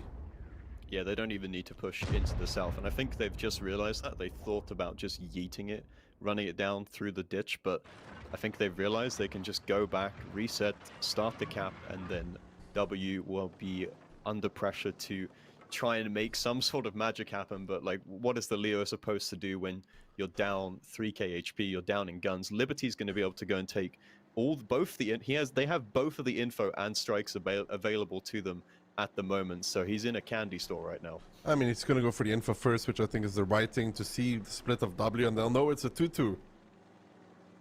Yeah, Liberty taking that info. Click is going to try and reset it blind. I think did he actually connect, or did Liberty leave? But there was no damage done. Click now who's moving going back into in. decap? no one is going to decap. Click is going to have to somehow hit some gamer shot through a building or use some wall hacks. Oh, the strike hit. Miku's strike actually hit. The strike resets the cap, but it's still only 18 seconds. Like, what's it really going to change? Oh, Click is spotted out by Liberty. They know the Force B is coming. They're all going to be trained in their guns that way. 8 seconds. He won't have a choice. He has to roll around the corner. Where's the ability, Click? Yeah, a bit slow on the ability there, or maybe he didn't have it available, I'm not sure. The reset's coming in now, but they're taking so much damage for this in return. Coyote just in the middle of no man's land with the mouse, but they have so much HP it almost doesn't matter. They're almost double the hit points at the moment, and now they're picking a target. They're driving on towards Gotcha Baby in the 430. He's a little bit tricky to deal with for the mouse, being so low profile, trying to hug the side, but he has no teammates to support him, so Gotcha Baby is going to fall, and that is going to be Cashback taking a lead 2-0. And this one, Moff, like you said, the push was too early. Why did they not wait for the 430 and Force B to be closer before they actually did this? I don't know. It's a bit of miscommunication, perhaps, or too eager to make the play, or thinking that they had a free pick in the ditch. But I'm inclined to think that Cashback kind of read the play. You saw how Eyes was sitting in his 277. He was already aiming towards the south, like he knew they was going to come. I mean, that's most likely, right? But even then, Frugo YOLOing in by himself and dying is not the way. You want to at least share the damage. I think if they do it, him and Jakefa have to basically drive in at the same time to try and split some of that damage and survive. But even then, I think they lose simply of the fact that the 430 and the Force were driving. If they wait for them to be like 2 squares away at best, you know, they're instantly repushing themselves. Yeah, I think sometimes when you're the FC, so the leader, the guy who's calling the shots, there's a sort of temptation to be like, oh, I just need to go in and that's fine, and then I'll just lead the charge and it doesn't matter. But you know, like, you can't start a push like that. You can't, you know, if you're making a push, you at least have to try and trade positive. You can't just give up your tank for free. Yeah, I don't know. Sometimes it's just, you know, do we go? Do we go? Yeah, we go. And then you're like, oh no, we shouldn't have gone. Yeah, I mean, you know, you want to give your team confidence. That's why you go in, like, you lead the charge. It makes everyone else have the trust. But, I mean, that was just a suicide mission. Yeah, it was. And for W, if the first round wasn't a tilter, I would say move that the second one definitely will be. Damage spread there. I mean, the Leo putting in the work, though. 6.6 for Miku. Yeah, Miku doing good job, but like for what gain? Like it doesn't really matter, right? Does it? It's just late game damage that's no one's gonna remember this, you know, when the tournament's over. So, you know, doing good damage in the Leo, but you'd rather do 0 damage and win the round, right? Yeah. So all in all, for Cashback, cruising through so far, picking up 2 rounds, now moving into Ensk, which I think was a really good map for them last tournament. Yeah, I think they're going to be definitely favorites going into Ensk as well.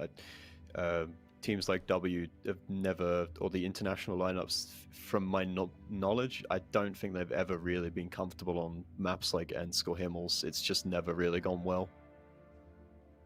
Well, maybe W will surprise. They have trained so much, Tomov. They cannot lose 4-0. Well, they shouldn't, but they very much can. That is still a possibility right now. I mean, possibility, Mov, but it would be pretty sad. Yeah, I mean, you know, that's why it's double elimination, right? Yeah, I think they've had like 2-3 trainings a day. So at that point, I mean, the last time Jakefa played this much World of Tanks was... we're kind of slipping into the they've already lost mentality. I mean, they could still come back, but who knows? Surely, Mov, surely. But the second round made me lose faith a little bit. Yeah, I mean, it's just not a good start, right? It's not good form from the 2 games that we've seen. They're gonna have to restore some confidence if they want to prove to us and the rest of the viewers that they are in fact like one of the favorites or one of the teams that are really going to be competing for this victory. Yeah, and it was mainly the second round that made me doubt it a little bit because I feel like if you trained that much, Moff. Yeah, it's like they had a plan and they just overcooked it, right? They tried to metagame it too much and they ended up looking, you know, you try to be so smart that you end up looking stupid, right? I mean, they had a plan, right? That was simple but effective, IMO, in this battle, and they just failed to execute. And technically, execution should be the easiest part. Yep, and that did not go their way. I see an interesting tank choice that we haven't seen a whole lot of in Onslaught. Jackifer, never mind. Of course, because it's Onslaught, they can change their lineup as many times as they want. He was in a Minotauro, but looks like they've opted out of that one. Obviously, you can change your lineup right up until the very beginning of the battle, but normally teams have their lineup ready to go before we even load in. Yeah, he was doing a little bit of tomfoolery there. Cashback though, double 705A, a 268 V4, W3 and E4, and an RHM. So pretty TD heavy. W on the other hand, also quite TD heavy for speed, 268 V4, E3, 40U, 705A, I7, 60P. No light though for them. No light for the side of W, and Cashback, Liberty once again hits all 7 with the plane. So how does Cashback react to this? Does Liberty is actually going to commit towards that strike. Frugo is just going to go, charge him down and push into him with HE and try and ram him. Liberty doesn't really have that much coverage at the moment. This seems like a bit too greedy from Liberty to try and make this play, but he's going to get the strike by just reversing and kiting poor Frugo around. And now Frugo gets set on fire frontally by Twilight. That is a tilter for sure. Liberty now just peeking in front of him, doing a bit of tomfoolery himself. And Frugo's actually been completely baited here, doing a full lap of the cap circle. Twilight puts in another shot here, and Frugo doesn't have enough teammates to support him. Twilight now taking a bit of damage, but Frugo is basically dead already. Yeah, Frugo is dead already, and it makes me wonder what is happening to W. Jakefa down towards the one shot as well. The strike will say sayonara to Jakefa. He gets picked up by that strike that Liberty picked up by making Frugo look like an absolute clown going around that early strike circle. And yet again, Moff, don't want to be the bringer of bad news, but it looks to me like this is pretty over. Yeah, this is just not going well at all. If it's going from bad to worse for the side of W, they're looking completely rattled, completely scrambled, no idea what's going on, and Cashback are just dominating everywhere across the map right now. This battle was basically over from the first 30 seconds. Tark's now having a really difficult time getting face hugged by an E3. It's really not where you want to be in a survey, unable to pick up there. There's just individual trades going on all across the map, and W just hit off again. Okay, Moff, I'm gonna repeat myself again. If the first round wasn't a tilt, and the second round wasn't a tilt, it's definitely a tilter. Oh, they are in in a really bad place. It's not good. Let's say they're not very, in the happy they're place. very far away from their happy place. Maybe this is a strat, you know. The only thing missing now is somebody telling them to calm down. Yeah, they need one of those esports therapists. I don't think they can afford that, but they could do with some free counseling right now, that's for sure. As Miku is the last tank that gets picked up, and Cashback will go up 3-0, and that's going to put them on match point in this best of 7. That was okay. I get it, I guess, but I feel like the 430U needs to be pushing up earlier if Frugo wants to reset the light, because now it seemed like Baby wasn't in position to shoot Liberty when he went around the circle, you know what I mean? Like he drove around it, so he should be open to 0 line, but Baby didn't reset him, so Frugo kept chasing. I guess it works if Frugo just peeks, pushes the light to the side, and the 430U hits him. It's for sure that's a spur of the moment play. Frugo has just decided, okay, I'm going to push him. And Liberty, once again, I mean, we keep saying it, just perfectly plays and just makes Frugo look just really foolish, right? It just completely kites him round, takes the strike. Frugo gets baited into this terrible position, gets set on fire by the E3 frontally. I mean, you can afford to have maybe one of these rounds in a match, but that's 3 rounds in a row where W have they just look like they've got nothing going. Look, maybe it's time for the remontada, Mov. Reverse sweep. Who knows, man? It's not over until it's over. No, this is also true, but at the same time, it's gone from bad to worse.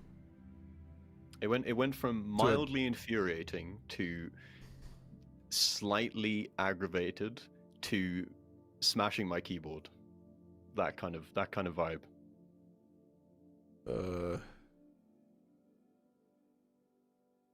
Yeah, it's just, you know, if there was a cliff Moth and they were hanging above it, that last round cut the cord and they just stumbling down. Yeah. It's. I mean, to go back to your point where you said they did a lot of training.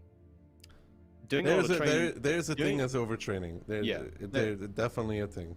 That's what I was trying to say in the previous Moth round. knows this best Yankee. because he trains a lot for EBR races every single time, and then when it comes down to it, you know, he just.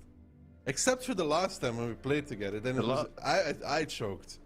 The last time was the first time I actually performed, and I was very, very happy with myself. And I think it's because I didn't over practice. To go back to the original point about not overcooking, I was also going to say, just because they practice a lot doesn't mean the practice actually went well, right? Like, for all we know, they could have been practicing against Cashback like every day and just losing 4-0 That's over and actually better than anything else, to be honest. If you get to train against like let's say you're like a number 5 team or a number 6 team Moth, and you get to train against like the number 1 or number 2 team every single day, one of two things. Either you will continue sucking, which is hopefully not the case, or you will learn so much from it that you will actually start getting up the pace. You never lose, you either win or you learn. Losing is good in training. Losing is really good if you have a training where you have a 75% win ratio off, you have to wonder, does the strat work because we're just better, or is it actually a good strat? Yeah, that's definitely something to consider. But W very much on the ropes here. Of course, it's double elimination, so there's still another chance, but on the ropes in this one. They're going to have to do the reverse sweep if they want to stay in the upper bracket. Let's see the reverse sweep starting with Ensk. And what was the map after?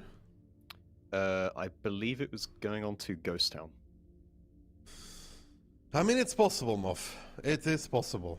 And at least the good thing about Onslaught is that there's not really such a thing as a super favorite side. So it's definitely possible for either of these two teams to come back. And for W, it starts now. Let's hope that they're able to do it. Double 60p and I7, a mouse, a 4 to the U, and double E3. Yeah, Cashback bringing... I hope he doesn't change it. Barbarian bringing a Wheezy TD, which is actually... It is a Giga tank. It's really slept on by the community at large. It's got some fabulous heat shells. It's also got incredible HE shells as well. And obviously the ability that you have in Onslaught when you shoot at it, it only gets stronger. Yeah, the VZTD Moth, it's a sleeper tank, but it's so good.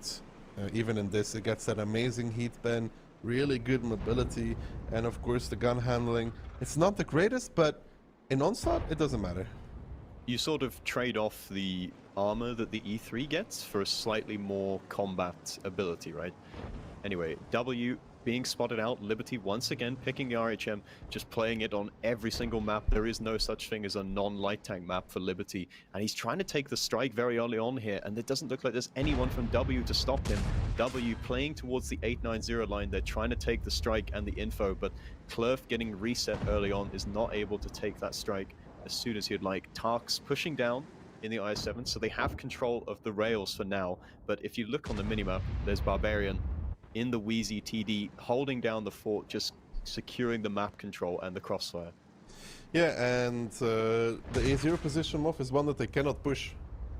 Oh, he's not completely unpushable. And if you do try to take him down, he will at least get one tank, if not more, before he is deleted. The cap being started though by Coyote, Jackifer, side scraping against him, probably going to try and reset with HE at some point. But both teams just sort of shuffling around the map right now, trying to figure out what they want to do.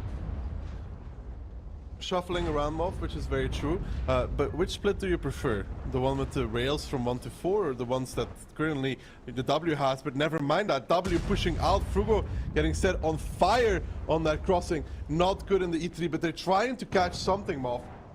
They're looking for a play. They think they found an overmatched. Tarks is driving across the middle of the open, but Coyote's barely taken any damage so far. It's only the W tanks that are taking massive burn at the moment. Coyote is still starting to take damage now, but that mouse has so much HP, it's going to take so long. They now think they've found an overmatch on Squeezy, and perhaps they have. It's the first round where W look like they have a chance of winning a round here. They've tracked Squeezy. Frugo now getting crossfired. The Wheezy TDF Barbarian has come across and is pushing from behind. Frugo's going to go down shortly, but W are up HP in this round. W are up HP. Barbarian will find Frugo. He will find that kill. Klurf now in trouble as well in the 60p. He'll be going down. Jakefa has a really hard 1v1 here, Moth, against the 268v4. Doesn't connect on the first shot. He needs some milk. He needs somebody to come help him. The 60p does not win this. Yeah, he's also got less HP as well, which is not great. So he's just going to try and hold that down. Gotcha Baby's actually going to come back to support him, and I'm not sure if that's the play in this situation, because Cashback are just going to push on the rest of their team at the moment. They're still up HP though. Another tank goes down. That's 95 solo getting picked up in the mouse. Itox has got to hold on for as long as he can here, while the W tanks are killing eyes in the 268v4. Ooh, Darks finds a really important kill though. He picks up Liberty, who's trying to take the strike. So good stuff there from Darks.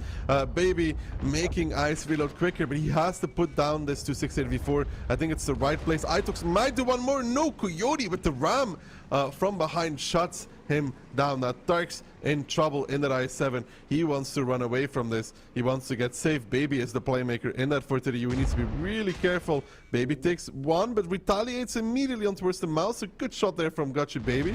Can he find a second? No, he bounces that one. Darks takes one from Twilight though. That's a big shot. That is a big shot, because now Tarks is also one shot for Coyote, as well as the heavy hitting tank destroyers. And Tarks, you can see he's very limited as to what he can do in this situation. Got you, baby. All the pressure is on him. He is the one with the HP. He has to find the kills here. Coyote's backing up over the rails. Can Gotcha Baby pick up the kill? He's aiming the shot. Nice. And he does. That is a very important kill for Gotcha Baby. And now he's still got to be the playmaker. He's got to go and hunt these kills down. Jackifer's trying to support him as best he can. The cap has been started. That's going to be doubled up now. So whatever Gotcha Baby was planning, it's going to have to be ×2 speed now.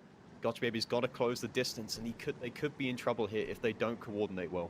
Right, Gotcha Baby has to go block. They could even go take the strike Moth. They just can't overreact right now. If they want to play it out super clean, they go take the strike. Ooh, but at the same time, Cashback's doing the same thing, and the reason for that is pretty simple. At the end of the day, Tarks is a one-shot.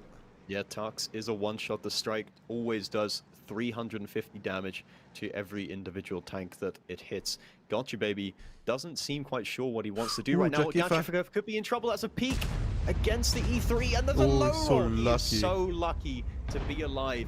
Can he at least retaliate? He does not return fire, and he gets picked up by the strike, so it's now a 2v2 situation. Gotcha Baby desperately trying to push in, but that's not the play. The E3's ability is going to be active. He's going to get another shot in, and Gotcha Baby now down to 53 HP, and he goes down.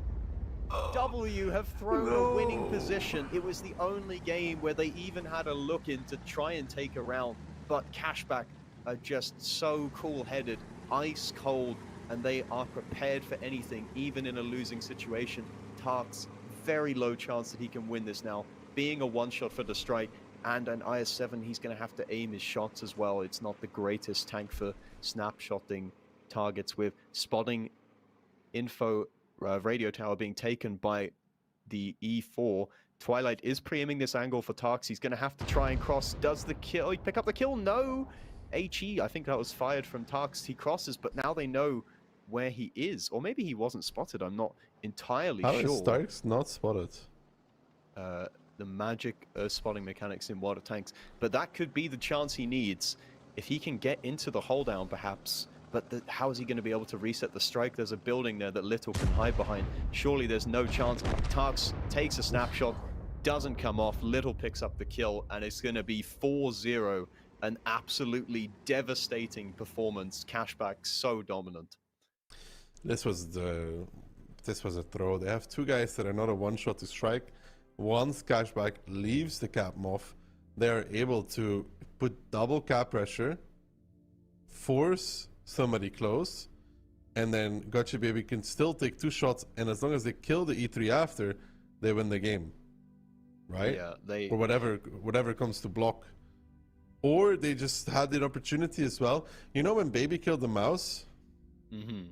Mov? Right, remember when Gotcha Baby killed the mouse? Yes. Tarks could have went and collected the strike. Yeah, they had the time. Yes, he could have went to collect the strike, and they could deny the strike themselves and then push or whatever, or put double cap pressure. I think Tarks was afraid because they didn't have info on where the TDs were pre-aiming, so I think he was too afraid. But there's the Baby spotted. There's no angle that shoots him going for the strike. Yeah, but it's just you're just freezing in that moment. They're too stressed to be able to play out the round. They're like, this 3-0, they finally have a chance to get their teeth into a game, and it's like they get into this end game and they're too afraid of losing, right? They're too afraid of making the correct plays. I don't want to point out anything, but the 60p of Jakefa one-shot at damage Moff. Yeah, especially when you consider he survived so late into the round. It's not a very good performance, is it? No, it is not.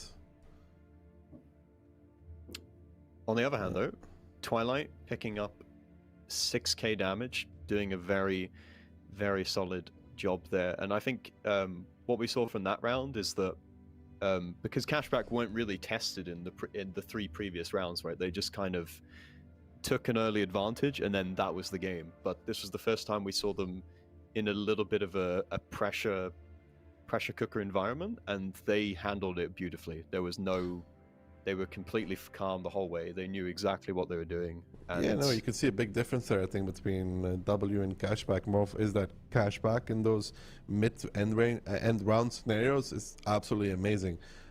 In return, W.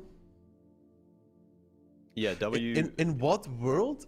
I still don't. In what world does the 60TP cross the rails without the 40U checking the angles, Muff? Yeah, there's some miscommunication going on there. They need to check, have a bit of a team talk after this one, and team yelling, you mean? Yeah, maybe they need a dusting down. Dusting down. Who's going to? Who do you think was the biggest handbrake there for W? I don't want to point fingers because it's my new favorite term, by the way. I have a lot of handbrakes in my team. Yeah. I mean, it's the whole team, really, isn't it? Like, yeah, you say the whole team is a handbrake. That's kind of hostile, Moff. Not gonna lie. Well, you know, the team. Yeah, you gotta do your jobs as players, right? If a player is struggling, you gotta help pick them back up, and they just. 4-0 tells the story, right? They just failed across the board. It's also really sad though, Moff, because round 1 was a throwaway, right? But round 2 on Studzianki, it was very winnable. Round 3 on Ensk was not winnable. Let's be real, it wasn't winnable the way they played. But round 4 should have been a win. Like, technically speaking, if they play it out like they're supposed to, it should be 2-2. Yeah. At this moment in time, it should be 2-2. Then that just shows how good Cashback is. Because they converted all of those rounds. They made them look terrible as well. That's the thing. Like, that's what a good team does, is they make the opposition just look really, really bad. Well, Moff, after that beating down from Cashback, I think many of you will want to rewatch that. When we come back, we'll have the first match of the lower bracket and see who's going to be leaving the tournament. But before that, let's enjoy some of the replays of the previous matchup.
So we've just seen the World of Tanks anniversary. Pretty exciting stuff. How long have you been playing Daki for?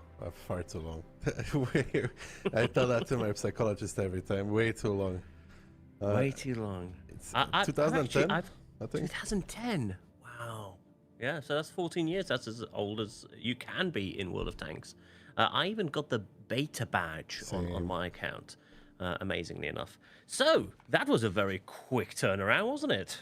Yeah, it was pretty sad if you were a W fan. Yeah, what happened there? Many Completely things, melted. many things happened. They really crumbled under the pressure of a match.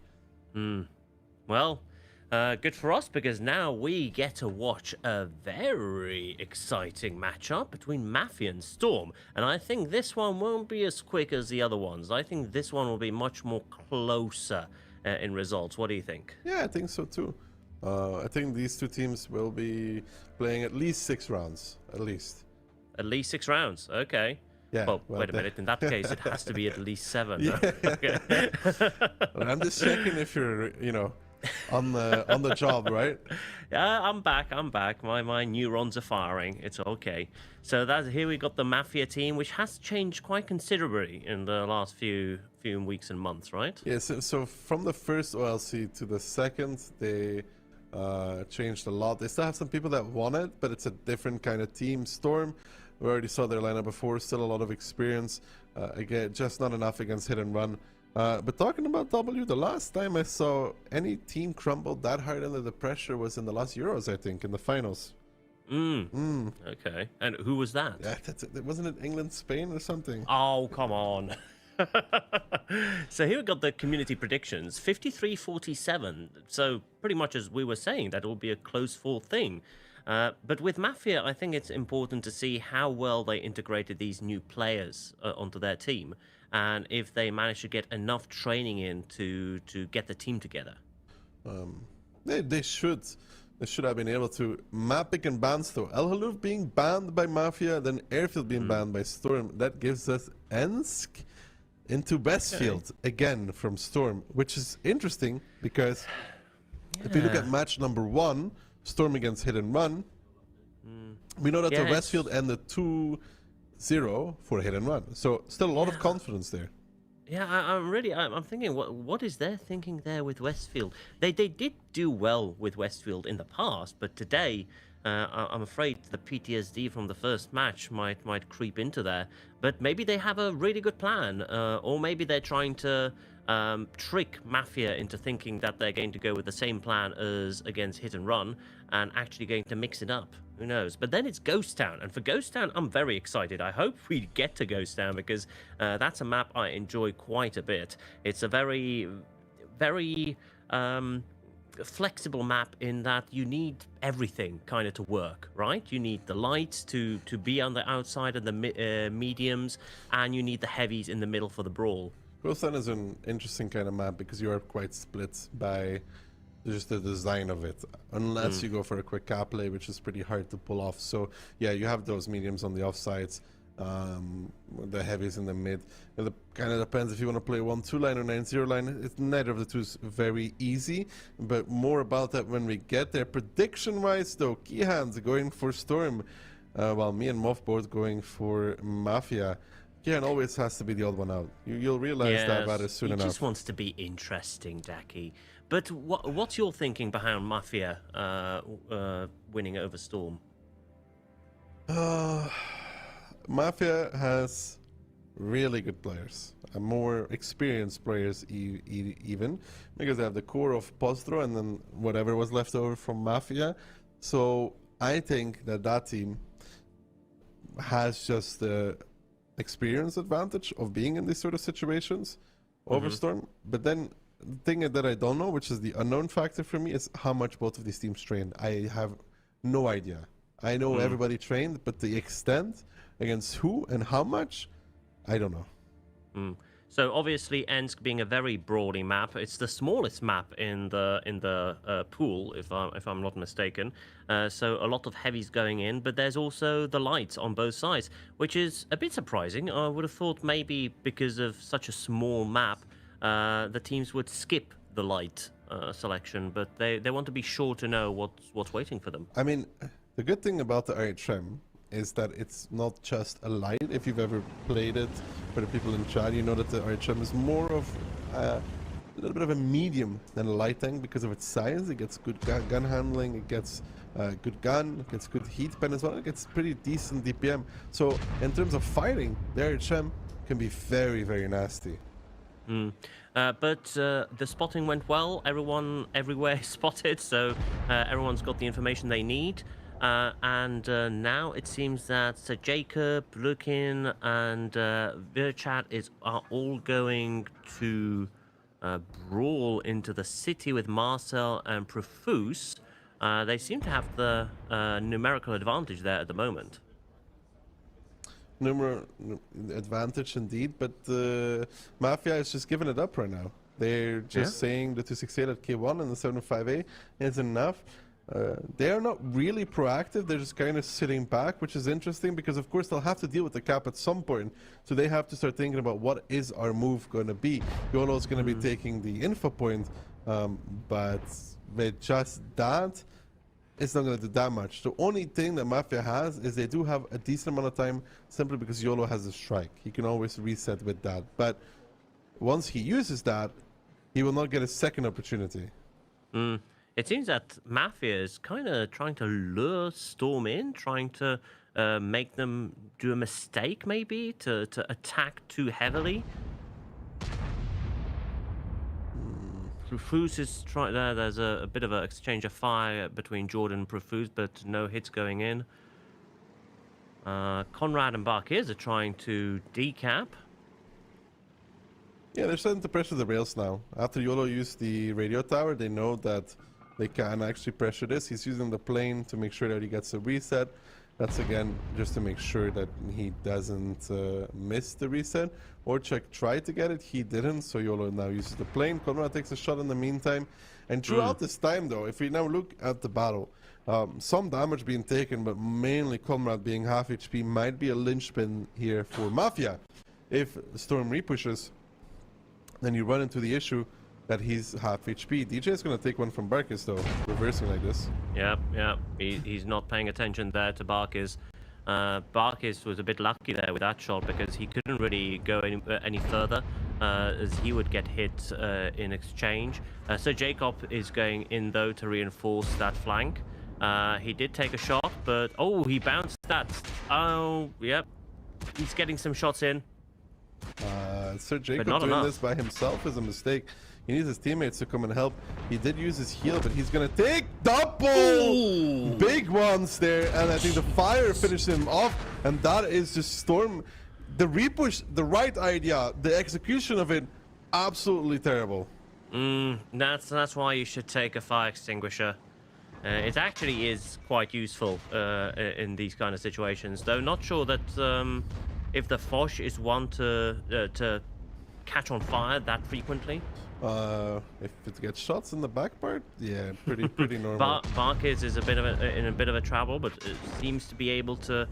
No, he got hit by Milo and he's down. Kubas is also taking some hits. Jordan coming in for the kill.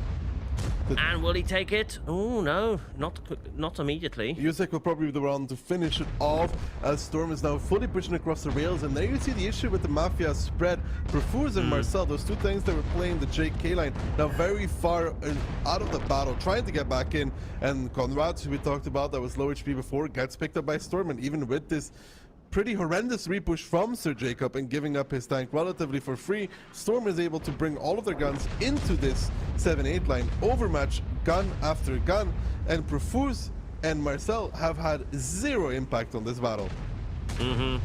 Well, at the beginning it seemed that they're tying up a group of Storm, but since then Storm has repositioned and made use of all of their tanks while they have fell asleep a bit. Not 100% over, but 3v5 is not a situation I see them win in any world. Lucan's probably not even going to shoot because he doesn't want to boost the V4's reload. It's just not a smart thing to do with RHM to shoot the V4. You pretty much die, but he dies anyways. But yeah, now Marcel and Profuse are the last two standing, and potentially they'll even be pretty high up on the damage number leaderboards, but that is only because they were the last survivors. Yeah, it's only Profuse now, and I don't really see him making any huge plays here. As soon as DJ and Milo get there, they're going to take him apart. And DJ still has a big HP. Yeah, there we go, and he's out of it. That was pretty exciting stuff. I thought there for a minute when Jacob got destroyed that that Storm is in big trouble, but no, they regrouped and managed to push Mafia, and the problem was part of Mafia just didn't take part in the battle. The repush from Storm was a good one. The one where the rail where the 705A was, that the first B pushed on, is kind of a bad one. He got the shot on DJ, but when the repush from Storm comes out, if they do it properly, and not just Jacob going by himself, you can cross over the rails and just farm him for free and then pressure back the field. So even with Storm losing one gun, they are still able to make it happen because the split from Mafia is a little bit here, there, and everywhere. They're reacting, not being proactive. And if you're the reacting team, unless your reaction is really well done and pretty much perfect, you're going to lose against a team that is being proactive. And also, we didn't really talk that much about the composition of the tanks that both teams went into. A lot of TDs, obviously, which for Ensk is a given, and the 705 for side scraping. Do you think that there's something that Mafia could have taken differently, something that would have helped them more in the situations they got into? No, I think this was pretty all right for them. I think it's just the positions that they took, not the tanks. That was the biggest issue for them there. I mean, Jacob still got 4 shots, but all in all, well, luckily for him, his team carried. Yeah, I feel like the position wasn't necessarily bad. It's just that they held in that position for too long. They should have moved out of there earlier and supported the team by the rails. But yeah, that didn't happen, and they took apart. This is not great for Mafia, but great for Storm. Yeah. All in all. Well. Yeah, but from Mafia, they need to rethink their South Ensk. I think sitting back is most of the time going to end up with them losing. Most teams prefer the north side though, because you do get some shots on the crossing if you bring the light, but it's only kind of minor advantages, not as much that you just have to be like super afraid. Do you think that maybe Mafia was watching the earlier game of Storm against Hit and Run, and they saw Storm being very over-eager and going very aggressively forwards, and thought that they could maybe use that to their advantage and get them into an unfavorable position? I mean, maybe they were expecting Storm to push something really aggressively in the beginning, but Storm didn't do that. They just bide their time and actually made a decent repush. It would be a good repush if you don't take into account what Jacob did. Yeah, I think that's what did it. That Storm actually kept a cool head. They stood their ground. They capped for a long time, while Mafia was a bit floundering, as I think their strategy, their tactic went out of the window a bit.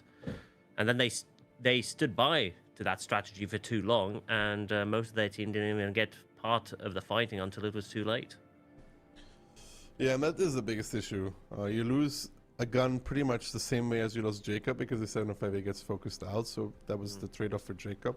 But then Storm has all the remaining guns just pushing, playing together, and actually going for it, while you have those 2 tanks of Mafia that are constantly trailing. Not the fastest with the 705A, and that was a big issue. Storm this time though, no light tank, an E3, V4, Forge B, double 7FA, a mouse and a 60p. Pretty standard for Ensk versus Mafia, who is playing with the light. So for Storm, they want to take a fight, because if you don't have the light, you need to actually negate the advantage that the light gives in info. True, but also with the light info, I just don't feel it's that useful in Ensk. It's so small that immediately you pretty much know who's where, and since there's such heavy tanks that you usually take, they're not going to be repositioning that fast anyway.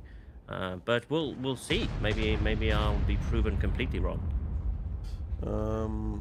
Not too many spotted at the beginning. Maybe I just didn't see properly, but I think the light might have missed a few of the tanks there.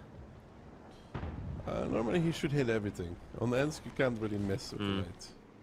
Unless your finger slips. Could happen to the best of us.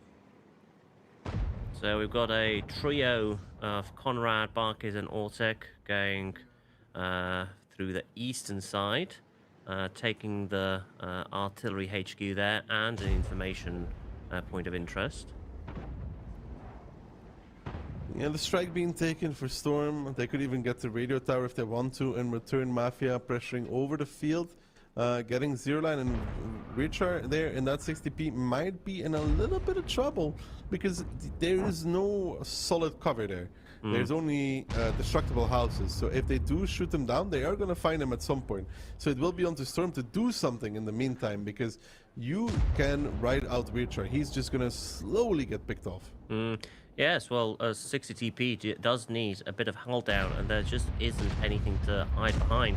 And we can see that he's taking shot after shot. It's not looking good for him. And here on the other side, Sir Jacob is trying to engage the light tank driven by YOLO, but as well, he's taking quite a few shots. He's indeed taking quite a few shots, and YOLO, with the light being a nuisance to Sir Jacob, getting shot after shot, and he has Lucan coming on his side, though Lucan gets spotted out now by Marcel, so YOLO's going to be backing off in that LT, as they're still working on picking off Richard. He still has 2.2k HP, Marcel needs to be careful, and so does the light, because YOLO might be in a little bit of trouble here trying to escape. Yeah, and Marcel's going to get taken by Lucan there from the side. YOLO is retreating over to the field, but yeah, I think Marcel's not going to fare well there in that exchange. Whilst on the fields, though, Mafia is pushing forwards. The 60 TP is still holding, though. Marcel's still alive, and the issue there for Storm is that Jordan went in a little bit too early. His wreck is on the right side there of Sir Jacob, allowed himself to be picked off by the guns from Mafia, but now the Force Beast strength clipping out Kubac fully from 0 to hero for Sir Jacob, apparently getting a really good clip there against the E3, and now we can see with Marcel and Kubac dead that Storm has a pretty decent advantage in this battle. Yeah, there's 3,000 HP there on Storm's side, though gun-wise it's still the same. YOLO is trying to capture a strike. Seems that he'll manage that, so they'll have that in their back pocket. A possibility to decap if necessary, while Storm is capping with Yuzek. Looking there in the back, maybe trying to catch out Profuse if he tries to push for the decap. Not sure there. And Conrad is covering the southern flank, but there's no one there to cover. There's indeed nobody there to cover. The cap is being started. Either team has still room and potential to play with, though. But now the light is not that great anymore. They're fully locked to the field. Lucan has a pretty strong position here, just behind a wreck, side scraping as well. We'll find Profuse. Profuse peaks. Doesn't connect from either of the two. And now, though, it will be onto YOLO to spot the cap with the mouse, or they're sending in the E3 to block from Orchek. Okay, Conrad could be... Oh no, he bounced against Yuzek. Did he? Yeah, he did bounce. Yeah. And DJ with the strike, picking off Barkis, who was a one-shot. Archek does get one on towards Yuzek, but now we can see Conrad in a lot of trouble in that 260 before. Jacob just coming around the corner. Conrad not connecting on the Force B either. So Jacob then gets another kill. Orchek and YOLO might find Yuzek, but Storm gonna make it 2-0. Oh, Yuzek survived that as well. Nice. Yeah, seems that Storm has that.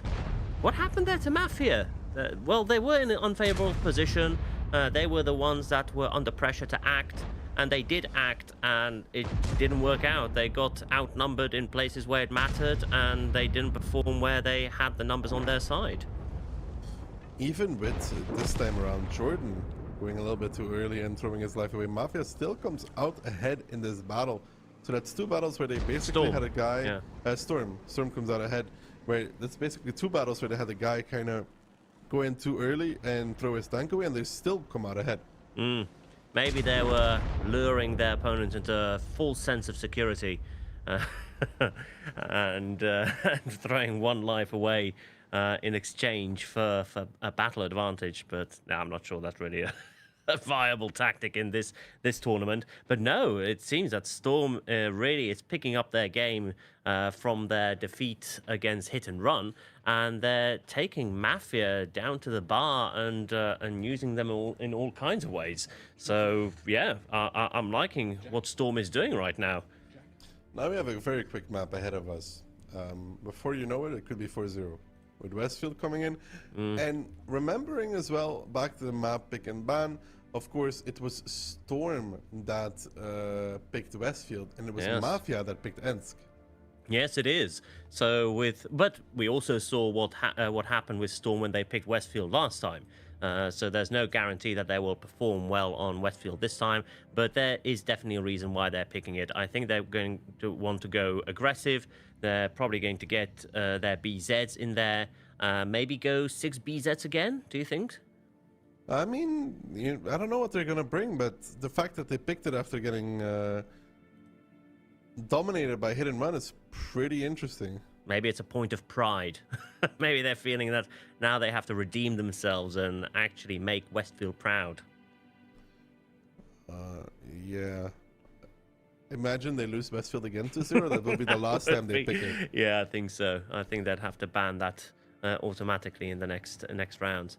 But yeah, so we've got Westfield, and if it comes to it, we also have Ghost Town. And I do think that Mafia has to get at least one game in, right? I mean, you'd hope so. Yeah. But yeah, It's pretty we'll see. sad if you show up in the lower bracket and you lose 4 games and you go out. Ugh, yeah, that's no way to go out. No, Mafia has to pull it together. But that's the thing. Maybe the issue is the new players integrating into this old new team. Maybe they just don't have the communication down to a T yet. For Mafia, this is very important. I mean, there is no lifelines in this one. No, and they Storm need the already used points. it.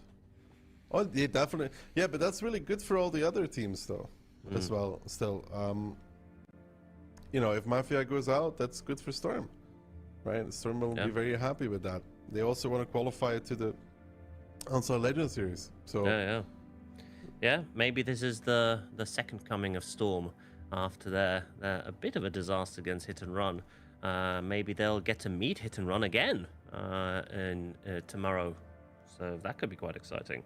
I mean, if Hit and Run wins the upper bracket, Storm will have to wait a long time to face them. They would have to meet them in the grand finals, which is the whole way through the lower bracket. I mean, I'm all for it, but it's it's a long journey. So who would Storm potentially meet if they got through? Although we're burying Mafia a bit too early here. I mean, if Storm wins this, they play against the winner of W and Clueless. Oh yes. W and Clueless. That will be a good match as well. Okay, so here we got the lineup. Storm is going with 3 BZs, but they're also going with a Bliskavitz. Oh no, it's changing in. Maybe they're not quite sure, but yeah, it seems that it's going to be 2 Bliskavitzes and 2 lights. Now that's interesting. That is actually pretty interesting indeed, because the thing is that the Bliskavitzes, in combination with double light, is going to be facing off against double Badger. Well, we have the battle of the TDs here, like which one will come out ahead. Of course, the Badger has that DPM, right, with the short reload, but the Bliskavitze has the Alpha with the DPM. So it's going to be interesting to see which one of the two gets out ahead here. And Bliskavitze, remind me please, they're a good brawler as well? Yeah, I mean, they have the same, when they're playing Hulden and above, they have really strong armor. That's the strength of Bliskavitze. And it has the same ability as the Badger with the reload reduction if it gets shot at. So if you're in a battle against the Bliskavitze, you either kill it or you simply ignore it. That's your 2 options. If you shoot it, you're just making its DPM better. Conrad managed to pick up the info HQ, while Storm is trying to take the artillery. Seems that they should be able to pick it up. And Mafia is going for the cap. They're up there. BZ and Badgers going into position. Yeah, they're repushing now with the whole team, even the double light, knowing that the i7's out of the fight. Richard and Jordan going there for Profuse. Richard's probably going to keep boosting towards Barkis in that BZ. The light's now coming in as well. But Jordan there seems to have gone a little bit too far with his BZ, but he's making a lot of distraction at the very least, you could say. Yuzek in the light tank there though, a little bit of trouble. Drop towards the one shot. Orchek is going to be repushing now as well with the STB. Storm has to go all in at this point, repushing again towards A3 themselves. Jordan yet still alive, finally falls. Lukin picks up Barkis. Orchek is going to be the next focus, and now the Bliskavitz is surrounded by the guns from Mafia. Wow, yeah, Milo's not in a good situation there. He's one hit down. Who will pick him up? While here they're trying to finish off Orzek. They're actually retreating away from him. Can Lukin still take him down? Oh. I mean, Lukin should have him, but the biggest issue is that Richard is tracked, perma-tracked, and there put he goes. down in this game. If he survived, maybe something would be possible. But with him dead, probably not. Jacob gets a good shot against the Badger, though. Drops into 1.2, but Conrad now moving in with the i7 is going to be probably sealing the deal. Probably, yeah. Conrad getting up there is a very good position. Though otherwise, Storm isn't in a bad setup. They got nice cover. They could, if they manage to peek out well and maybe take out Kubaz with a high roll. But Conrad there is definitely the danger. I'm not really sure how they can deal with his position there. Conrad is facing up against Jacob, though. DJ is now pushing in. They kind of want to find Kubash. They know they need to kill the Badger. DJ will spot out Kubash. Kubash not connecting the shot. DJ picks him up. Yep. The turnaround is possible here. Good shot as well from Lukin in the meantime on towards that BZ of Profuse. DJ seems to be pressuring forwards into Profuse, wants to give the shot. He's going to drive into him, but Conrad is not there just yet. DJ with the ram potentially. He does! Yes, he did! Get the ram. But in return, Conrad chasing. He can do the same thing to DJ. What just happened? But the Bliskavitz pretty fast. DJ now is fine. Lukin coming in as well. Gets a brick shot to the YOLO with the Bliskavitz. And I think Mafia has just thrown it to the wins. That's amazing. That was what an exchange. Storm just absolutely destroyed them there. I really thought they didn't have the position for that, but with Conrad being there, I didn't see how they could get them out of there. But no, that's it. Yeah, Storm has 3-0. That is for sure a tilter. So what happened? How did Mafia throw this? Where was the crucial mistake? The Badger probably played forward for too long. He took a lot of shots from Jacob. That was a big issue. I think it's mainly there in the endgame, the Badger getting picked up without them doing significant damage to the Bliskavitz. I think Profuse bounced the Bliskavitz, or was on reloads, one of the two. The Badger bounce, that's already combined alpha of over 1,000. If they both hit the shots against the Bliskavitz, he is not able to then chase down Profuse. No. Do you think there's anything YOLO can do at this point? Nope. Or is he just playing for time? He could take Lukin out if he managed to spot him somewhere. But, well, he knows that Lukin is capturing the cap. I mean, if YOLO somehow strikes... Lukin, who knows? He could then... But look at the info thing, it's a big issue. That's the thing. He could then run around the BZ a bit, but... I mean, Jacob took the radio tower, so YOLO is spotted. So Lukin left the cap, because, well, you know. Lukin has to... The way that this format works, Lukin has to make the play here. Because if it goes to draw, normally the first requirement is who has more kills. Ah, okay. So Storm has more kills. Yeah. So it's up to YOLO to really do something. Yeah, he needs to somehow find Lukin. And so Jacob, he's there waiting for to pick up the artillery, hoping to drop that on YOLO. Yeah, I'm still reeling from that push by Storm. With 3 guns, they just managed to get in there, prioritize their targets, take down what was necessary, and not get destroyed in return. That was a masterclass in a comeback. And YOLO used his plane, which is not good, actually. It's the wrong thing to do because of the fact that he now has no way to get info outside of doing it face first. Yeah. Maybe it's just his team is now trying to figure out a new tactic for the next Westfield encounter, and they just need more time to discuss what they're going to do because the next match is going to be, well, that's it. That's going to be for everything because if they lose that, they're out of it. Indeed. So for them, it's Here he goes even for Lukin. important. Oh, YOLO spotted out. The Lukin should always pick up this kill. YOLO spots out Lukin. He Yeah, actually fired there it first, but is. Lukin gets the kill. And if not, I think the Strike would have picked it up. So Storm gonna be making it 3-0 against Mafia. That's incredible. I don't know what to say. I'm lost for words. That Mafia just threw that completely away because at that point they were one gun up, right? They had 4-3. They had the superior position. They had Conrad nearly full HP with the crossfire, and still Storm managed to weasel themselves in there and take them apart. If you're Mafia, you're pretty unhappy with the way things turned out there, though. Yeah. Yeah. Is it a communication issue, you think? It's a skill issue. Skill issue. Isn't it always? Yeah. Mafia really dropped the ball on this one. And they were in such a good position there.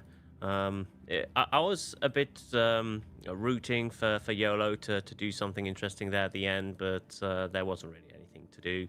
And Storm just picked it up, and now they're one game away from kicking Mafia out of this competition.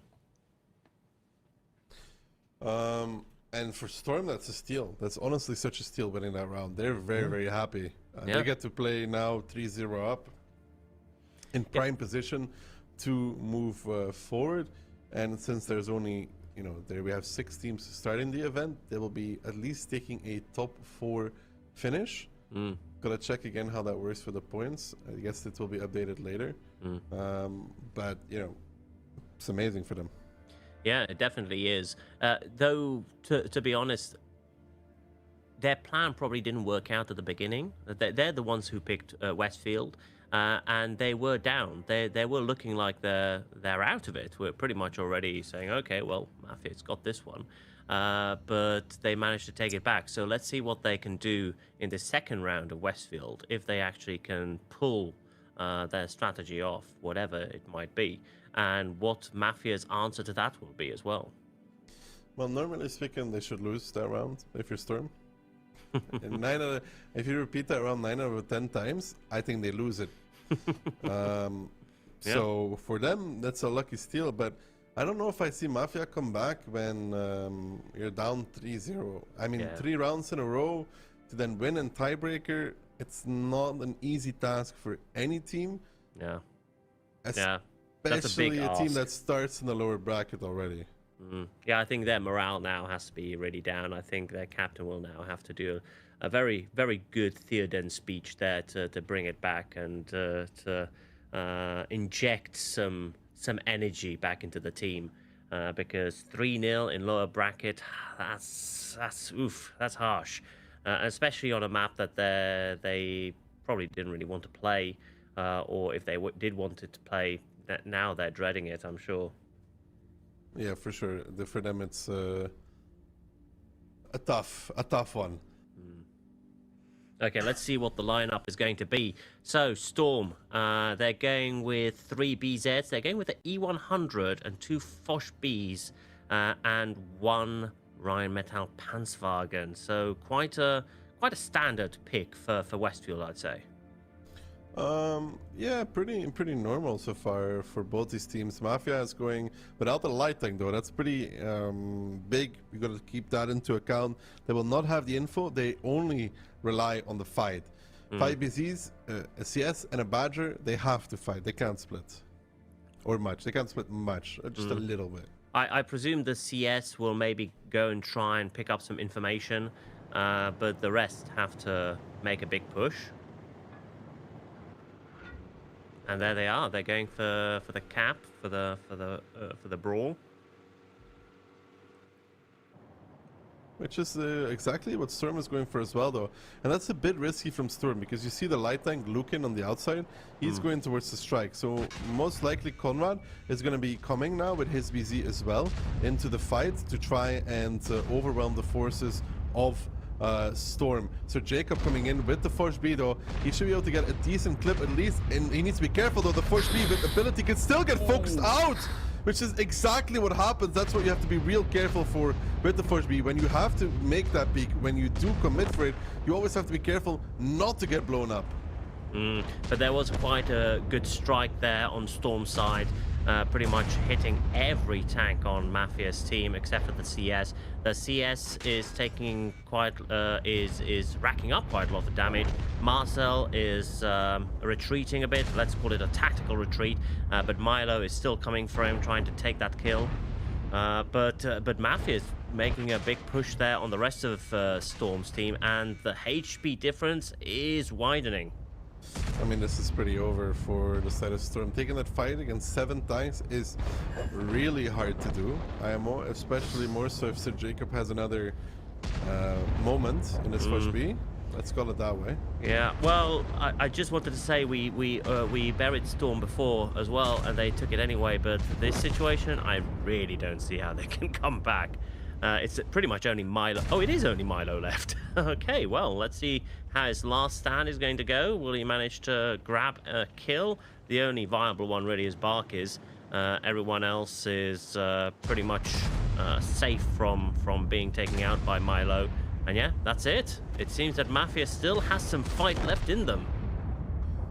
Yeah, it seems like they are able to bring it back at least for 1 round. They still have a long journey to go if they want to bring it back the whole way.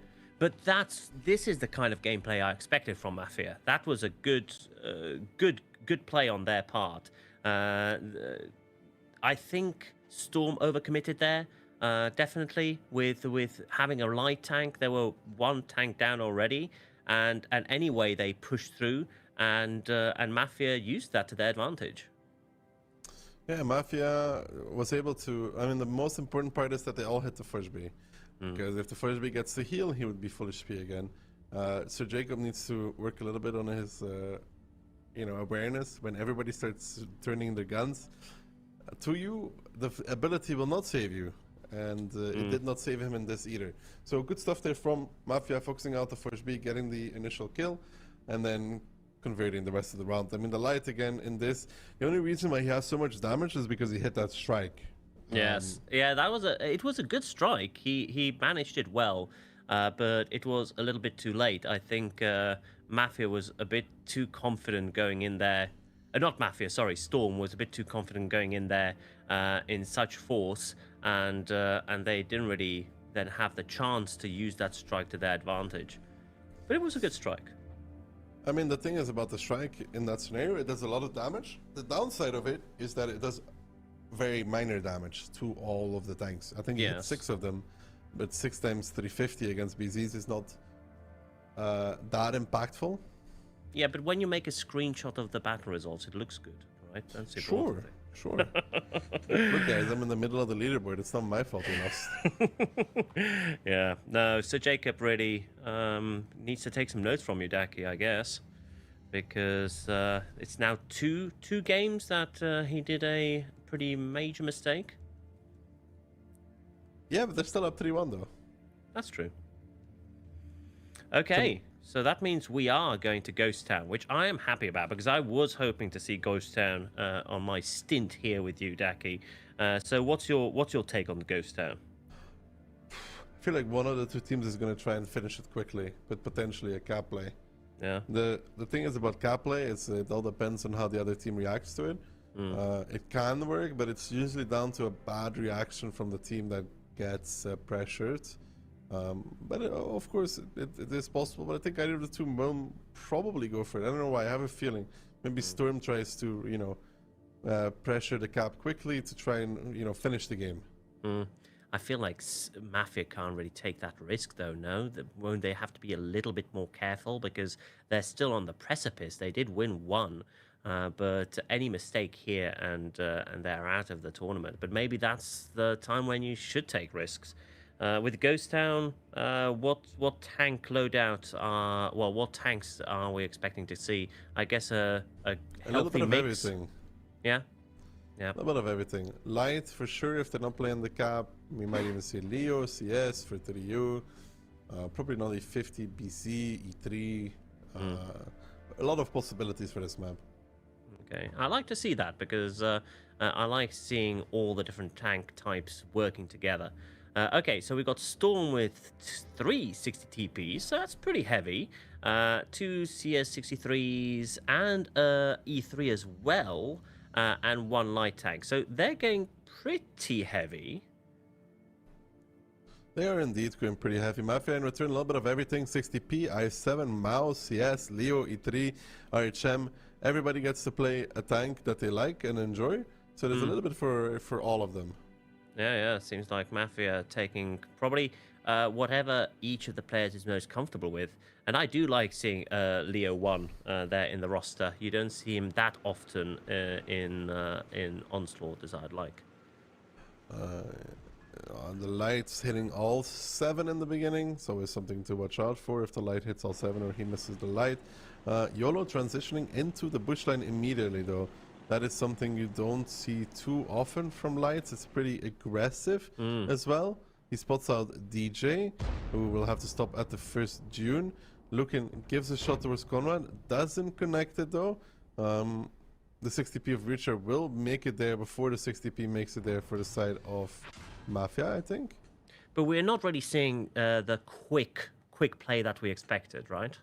I mean, at the same time though, Milo is already joining Rich right here. DJ is pushing up, and he should have a clue that the light is somewhere in the road, because where else would he be spotted from? Orchek getting Ozek got blasted spotted though. by plane. Yeah, good plane there from Lucan. Yeah, he took a lot of HP there. Both 60 TPs just enjoying those 2 shots. Lucan needs to somehow find YOLO though. Yes, YOLO is very cheeky there in that position. I mean, if he doesn't, DJ will die. Another plane on Orchek. Oh, that's another good time plane though. Yeah, another hit, and he's gone. Yeah. That was a beautifully timed plane from Lucan. Orchek just speaked out again. Like, only just was speaking and gets deleted. So even if they lose DJ now, it's not that bad. Mafia is up a lot of HP though at this point, but they're down again, and that's pretty important. Now we need Lucan to somehow find YOLO. He has a plane available. He could use it to clear a part of the bush road. But I guess he has no idea where YOLO is hiding at, right? He has some sort of a clue. He has to be somewhere there for DJ to be spotted for this long. Exactly. So he should have some sort of a clue. But DJ slowly dying there. Lukin has to do something. Milo is trying to get Kubash, but misses. Conrad still trying to peek out, but there isn't really much to shoot at there. Oh, no, he did take a shot. Wonder what he's shooting at. All in all, so far, Mafia maybe slowly coming back in Mafia this. is taking a strike there. No, they got decapped on the strike. Now Storm is taking the strike.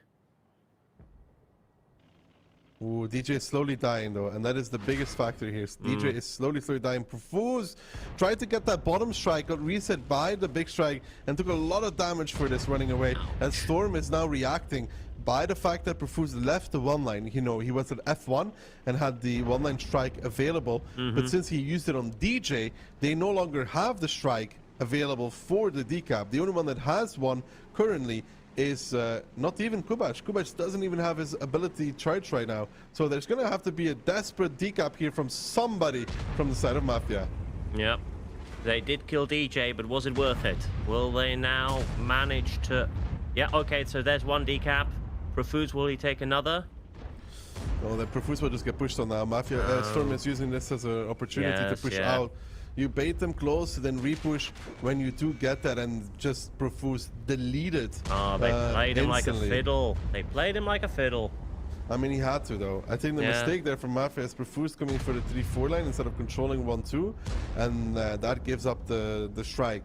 And if they had the strike, they could still reset and play it a little bit slower. But now, they are still in a position where they could potentially win the game. They are taking Milo down. Yeah, they are going to take Milo down. Milo does one more shot against Conrad. But 2000 HP, 5v5, it's playable.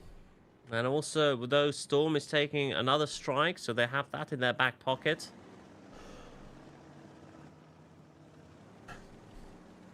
The thing is, even with Mafia being down HP, right? They need to make plays, and the reason for this is Storm has control over 2 strikes if they want to. Jordan can cap this at some point, so they have to make something happen because the double strike is just slowly gonna kill Conrad. It seems that Mafia just used their small strike on somewhere. Not quite sure where, though. Sir Jacob is trying to move out. Maybe he'll catch out Marcel there? No. No, he's CS3 waiting. pushing 1-2. That's also something to watch out for on the one line. Kubash chasing down Jordan. He will have access to that strike there as well. But now Lucan starting to retake 0 line, but YOLO already anticipating this, moving back down the bush line. And also one more thing, there's a lot of things to watch out for right now, I know. Yes, I know. Is the lights, right? Neither of the 2 lights has a plane. YOLO has a little bit of the HP advantage if he decided to take Lukin on, but there is Virchat there on the side, so he can't be too brazen. Conrad is a one-shot, and seems that Virchat decided that he's going to take that shot. Richard is going to try and peek Conrad, I think, but Barkis is covering. Does Richard still decide to go for it? Jacob is coming for Barkis. Yeah, and it seems like Jacob hit Marcel as well as at some point. Yeah, Marcel is a bit out of position there. Barkis is one shot. I think the YOLO has to engage now on towards Lucan. He doesn't really have a choice anymore. No, it's done. It's done. I mean, it probably should be, but Uzek is coming from the other side. Bark is going to be taken out. Conrad is going to get taken out. And then it's just Kubash and YOLO. YOLO will find Lucan. He will take damage for this, though, so he'll pick up the light tank there. He deletes him. Ooh, Sir Jacob had a very good shot into YOLO, though, there.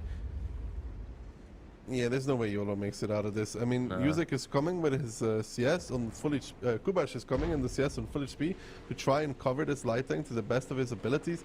If he is able to get a lot of shots here, let's not write it out, actually. Let's not write it out. Kubash hits the first on towards Jordan. If he can pick up Jordan and then farm Richard pushing towards YOLO, it might be okay. YOLO hits a shot there against the 60p as well. Kubash will need to hit 2, though, for YOLO to survive. I don't know if he's able to do that. Yeah, he managed 1. No, he's not able to do it. No, and he's squeezed. Yeah, that was a good play though. Kubash nearly managed to make some magic there, but he was a little bit too late. If he got there a few seconds before, he could have gotten those crucial shots off. Yeah, he was on the one lane trying to chase the CS who was never there, so he was kind of chasing the fact, but the fact of the day is that Storm takes it away against Mafia. 4-1, convincing victory. 4-1, eh? Wow, that was very convincing. I really didn't expect that. I thought Mafia was going to put up more of a fight. They did take one in Westfield, and Ghost Town was looking pretty promising at a few points, but they just couldn't take it, and Storm rolled over them at the end there. Yeah, endgame rotations from Storm were on point. Rotating across the A line with the light, repressuring the weak point of Mafia, which was that low HP 60p, and Jacob there recovering again. It's like hit or miss with Jacob, you know, it's either amazing or absolutely terrible.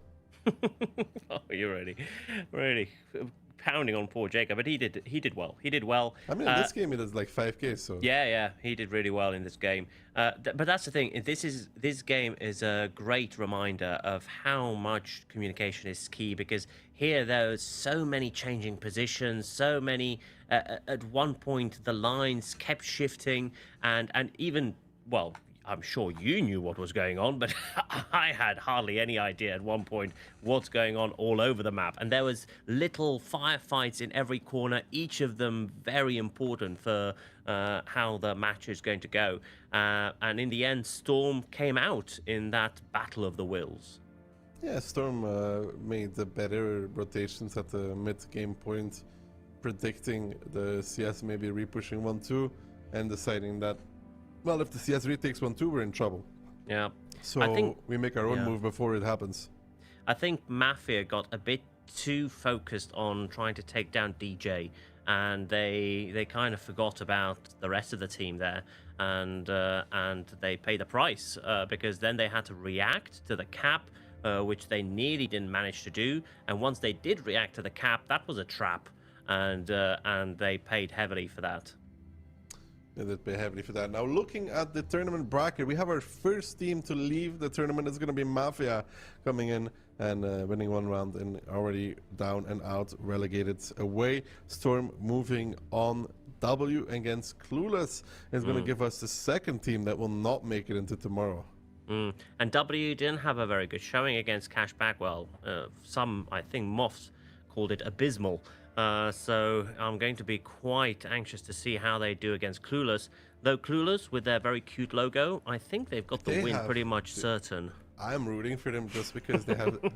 No, but really, though, their logo is super cute. You'll see it, It is. You'll see it in the next match when it shows like bigger, but it's actually just adorable. It is absolutely adorable.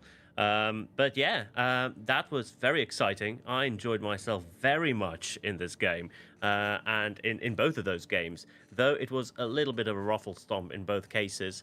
Now Storm is through. That was my prediction all along, right? And they're going to do great things in the coming games. Yeah, your prediction was for hit and run. I mean, Kihan is the only one that got it right. He predicted for Storm in this one. Oh, don't tell Kihan that. His head is big as it is. Yeah, I know, but sometimes you gotta give him a little something, right? That's true. That's true. From time to time. Can't neg him all the time. Yeah, no, that was incredible. But also remember, we've got the drops still coming in, so wait in there. They're going to be redeemable soon. We also have the very cool drops tomorrow with the mystery drops, and we also have the very cool 2D stars. I think we haven't spoken about them for very long. At least last time I was here, I did. But they are very cool. So pick those up to make that prize money of OLS even higher, so the teams try even harder. Right? That's what we want. I mean, I think they'll try their hardest either way, but it's always nicer to compete for a little bit more, right? Yeah. Well, we should reward them because they're giving us a lot of entertainment. Some of these games were spectacular, and even though this was a bit quicker, I think now it's going to get very hard going for all of the teams that went forward, because all of these teams are the cream of the crop. They're the best teams out there. They're really training their backsides off, if I may say so. Maybe that will have to be beeped out. I'm not sure. And really, they're doing a tremendous job in these games. So I think they deserve it. Yeah, a lot of on the line for all of these teams. But we have one more match, Adam, to go, which is going to be Clueless against W. But before that, I think we still have some replays ready from the previous match. And when we get back, we'll get into the last match of the day between W and Clueless. Let's do it!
Well, hello there and welcome. Everyone thought they would be getting rid of me. That's not the case, at least today. Hello and welcome back to the last match of the day in the Onslaught Legends Cup number 3. I'm being joined by Moff.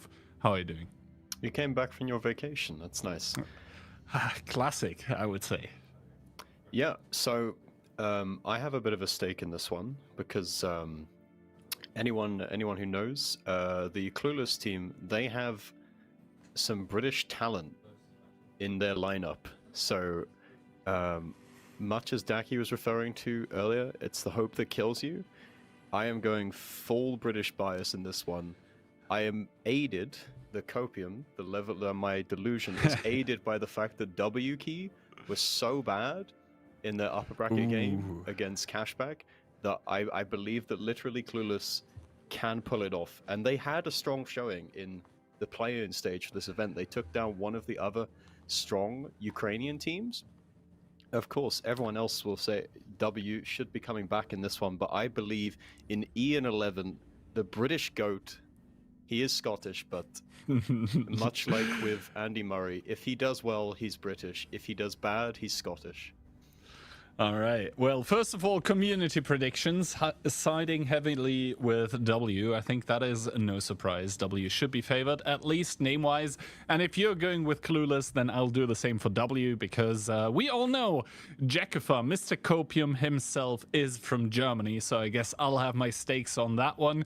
That being said, though, I am quite concerned, because, yeah, what W showed us in their previous upper bracket match was far from ideal. Some people would even say less than optimal. It was very suboptimal. That is one way you could put it. But I think the key thing, if we're being more realistic, we know W. The key thing, indeed. Yeah. Yes. All right. What they should take into what we should be looking at is W. They kind of need to destroy Clueless here to give us any kind of belief that they are the level of team that people believe them to be. Right? Like it should. From their perspective, they have to bounce back and make it like a very convincing 4-0, 4-1, right?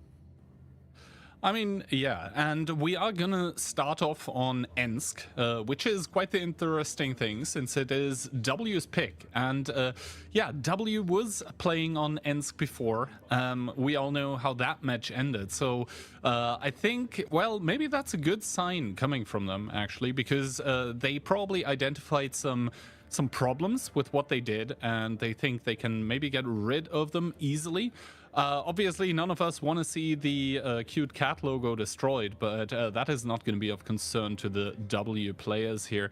Now, there has been a lot of training going on, especially in the W team. That means they're coming into this one with a lot of motivation as well. However, we did see quite some overcommitments from them in the earlier match, like maybe overtraining, over motivation, them being over eager. What do you think the problem was?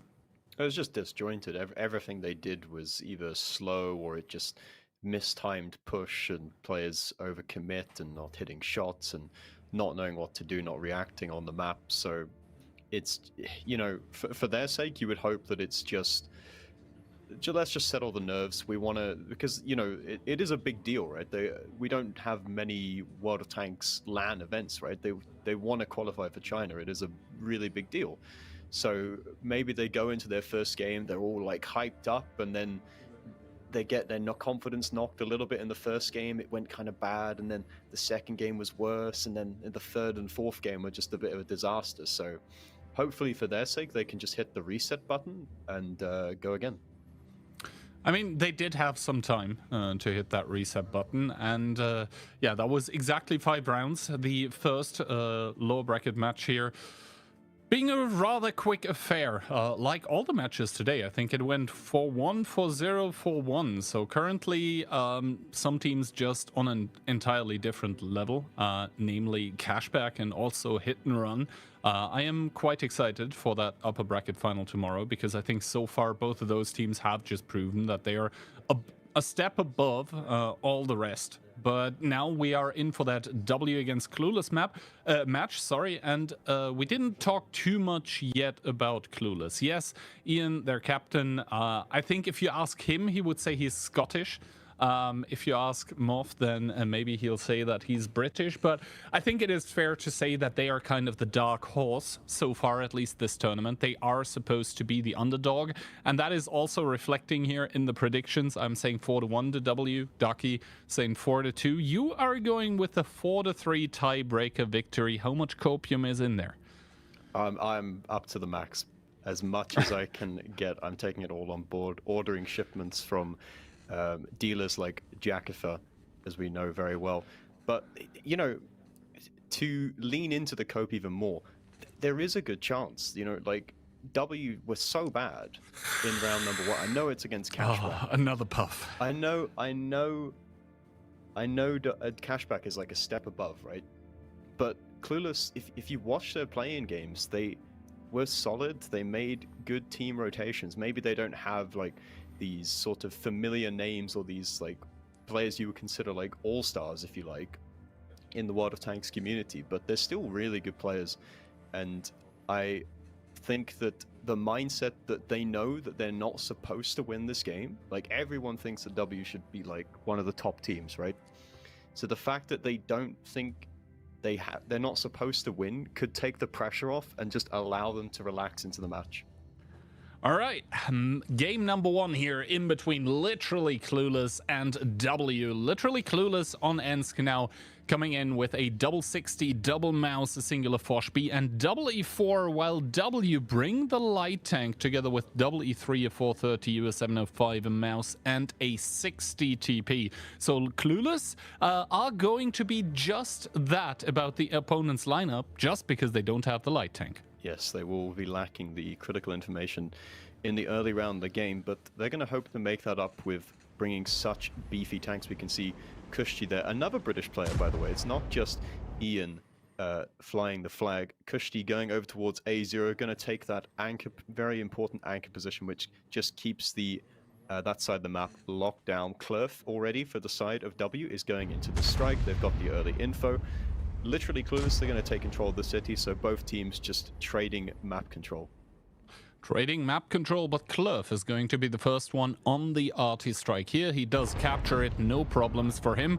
Also, just because they don't have light tank, Clueless do start with a bit more HP, like 2k, so not too shabby, and now Clueless are going to retaliate by taking the RT strike in that city. It's going to be the team captain himself, Ian, in that Foch B to capture it. So both sides sitting on one, and now the waiting game is going to start. Obviously, W don't want to really push into that very, very heavy lineup, but Eclipse already taking a big one in that E4, and now the information point does get captured by Kvass.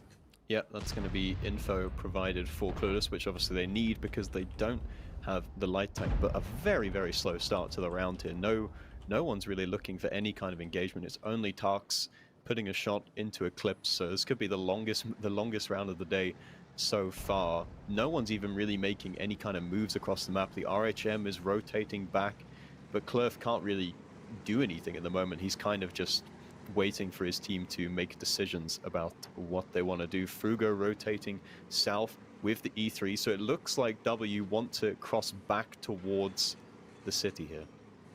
Yeah, Itox driving into the train cart there. That came kind of unexpectedly, at least for him, that is. And now we do see Miku driving up, trying a shot at Nuki. It's not going to penetrate, and Solo, on the other hand, is going to trade it out. And now Miku taking a big one by Eclipse from that E4 from the back, as Frugo is able to retaliate on towards Nuki as well, who does have the heal, but gets put down towards half HP and even less than that.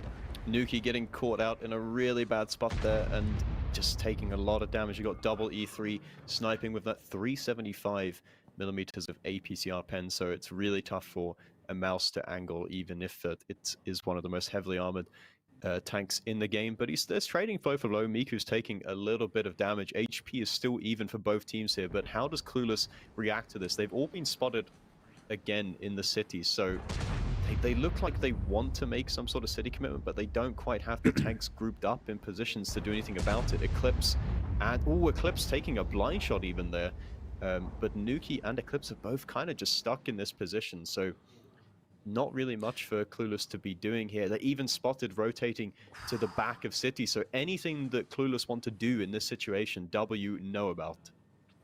Exactly, and that's currently a big problem here for Clueless. That E4, together with the mouse, taking a lot of damages, taking a lot of options away from the team of Clueless here. They have 2 tanks essentially stuck. The mouse being perma-spotted is not going to help things either. Now, Krias in the mouse is trying to do somewhat of a rotation here. He will maybe be able to control through that 3 and 4 line through the window. But yeah, the next arty strike is going to go down, is going to put both the mouse and the E4 below 1k HP. The mouse now in dangerous territory of getting picked up by one of those 750 alpha tank destroyers. So Nuki can't really peek out there anymore. And as time goes on, things are going to go from bad to worse, because 695 is 5 HP less than you would need to survive 2 strikes. Yeah, if you look at W, they're quite happy to just wait this out. The strike has become available again. Cluef will promptly go and collect that. And once he's taking the info first, but once he's done that, is get the strike, and slowly these tanks are going to die. So Clueless, they're going to have to make some kind of push here. Otherwise, they will just lose 2 tanks for free. Yeah, exactly. Cluef now does spot out the 60 TP in the corner, now is going to take the strike for free. Ian is going to take the strike as an answer. I think Cluef just got reset, taking the information point, but Itox with the first blood here, shutting down Nuki. And the thing is, if Eclipse takes another strike, remember the E4 doesn't have the heal available, this means that a singular shot from one of those 750 alpha guns once again would be enough to shut down that E4 for good, and that at that point in time would mean 5 versus 7. Yeah, this is just going to be death by 1,000 paper cuts, it feels like, at the moment. There's a bit of return fire onto Solo in the mouse, which evens out the HP a little bit, but they're still 2k down for the side of Clueless. They've lost 1 gun already, and they still don't really look like they have an idea of what they want to do. Or they know what they want to do. They want to win the game, but they can't make any kind of push through the city. W are very much ready for this, and any other push across the map, the only other thing they could do really is push the rails, but there's also enough tanks there for the side of W to cover it off. And you see Eclipse just trying to rotate his tank to try and find anywhere that he can be safe. Tarks perhaps trying to thread the needle here, trying to hit a pixel shot under the rails. If he can do that, Eclipse will be... No, he puts again a good shot there, but Tarks has the HP to trade like this. And strike. The strike will come in, you'd imagine. Cluef, Kushti trying to put in some shots. Eclipse is not long for this world. And now that's 2 tanks down, so 5 versus 7 now. And the game is still going to go on for a while. I think W have finally decided, okay, they've settled the nerves a bit from their absolute battering in the match against Cashback. They're now pushing back into the city. They feel confident in the HP and tank advantage they have, that they cannot throw it away. Ian is clipped out in his Foch B and is going to have to leave QWAS to die, unfortunately, and this game is not going well for Clueless. Ian running away in the Foch B. He's not going to even get a reload off, it seems like. No, Ian has to bail, does get Amarak in the process here, and still 7 guns alive and kicking for W here. Clean up duty for the tanks in the green team here, and Clueless, the underdog, they come into the match here and they come into the game, but they don't really show up. And for W, it's actually a nice switch up. They seemed over eager in the first match that they played today, but here it was calm, it was collected, it was absolute full control. Yeah, a very measured game from the side of W. Not for what we saw from them earlier today, but from the Clueless side, probably going to be a lot of puns today relating to their name, but they seemed unaware, or Nuki in particular, they didn't seem aware that he couldn't just sit there in the mouse. They didn't have any control of like the JK line, so they were always going to be slowly pushed back, and pretty much the longer they waited, the worse, the lower the chance was that they were actually going to be able to win the round. Yeah, and I mean, in 7 versus 7, losing a singular tank for no gain, essentially, is pretty bad, but losing 2 of those, the mouse and the E4, is what already put the nail into the coffin long before, well, you know, they could even really get things going. It was just overall a very, very controlled, a very, very dominant style by W that they played here. And from Clueless, they probably expected some sort of like furious opening coming out from the side of W, but they completely switched it up. And yeah, Nuki with that mouse, 1 shot of damage. Quas not faring much better. To be fair, like the position that Nuki was in, I think maybe they could have done like a better job of staying alive for longer, but I think the days were numbered regardless. Well, he took a lot of damage initially because he was caught out of position, and then he got to a slightly safer location, but even then he was still taking chip damage very slowly, so it would have been the same outcome, just taken a little bit more time. But from the side of W, it was a strong start. One, to settle the nerves, just get into this match, and now I think they'll be able to relax a bit and start to show why people think they're the better team. Exactly. For W, obviously that is exactly what they wanted, especially after that upper bracket match. I mean, we keep referring to it, but for me it was, if you're a W fanboy, it was kind of scary, like how they lost. Not only like did they lose, I mean that happens, but you're starting the upper bracket, you get a second tournament life, but the way that they lost was just absolutely detrimental, and it might have been to their psyche as well. But starting into the match here against Clueless like this should give them some sort of safety. Now on the other hand, Clueless, I think it is like, once again, we are kind of touching on this, it is a little surprise, I think, that they are here. A positive surprise, obviously, maybe even for the players involved. But for them to start fixing things through the match might be a bit difficult, because some of the players on the team might even be lacking like the experience of being able to like mentally reset mid-match. I think what we saw in the last game is they got into kind of a bad opening position, and then they were too afraid to, or they didn't know how to react to what was being presented towards them. But sometimes in these tournament games, you know, you always want to, if you can, you'd like to make the perfect push, right? Like, oh, we push here, we've got an overmatch of this many, and it's going to work. But what the better teams do, like Cashback, like Hit and Run, is they can do these messy pushes, and it just works out, right? You've just got to kind of brute force your way through a bad situation. All right, round number 2 here. Literally Clueless looking for the equalizer on Ensk, doing so with an IS-7 double mouse. The Batcher being hovered, but it's being switched to a T-57 heavy tank, 430U and Forsh-B together with the E4. And for W, we once again see the light tank coming out. Clurf doing wondrous work last round together with an E4 and E3, a 268V4, a Forsh-B, a 705, and an IS-4. So lots of different picks across the board, but no 705 here for Clueless.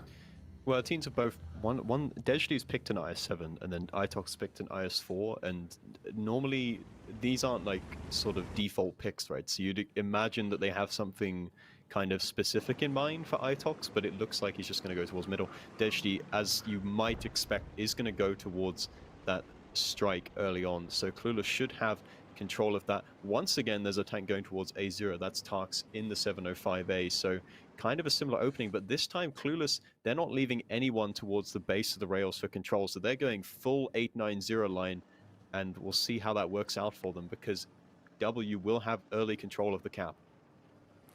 W indeed with the early cap control, but Dady in the IS-7 does have the strike available to provide emergency resets. And now Krias, they are getting caught off guard by, I believe, Frugo in that E3. And obviously Frugo behind the train carts is going to be fully hold down. No way the mouse is getting any kind of penetrations there. And we can see kind of the same split that we saw last round, just the like reversed when it comes to the teams. This time Clueless on the field. It's W fully almost in the city. There is one 60TP in A0, but that one is obviously very difficult to push. Yeah. Sorry, 705, not 60TP. But look at the map control. It's a very different situation this time, because Clurf has actually pushed out the JK line. So W has some sort of presence here, so it's not quite the same as before. Clueless is going to be able to provide a bit of crossfire and be a bit of a nuisance here, but Frugo has been caught out in the middle of the open, taking 1600 damage. Ian clipping out, but is also taking damage in return in his Foshby. He should be able to heal a bit of that back if he popped his heal at the correct time.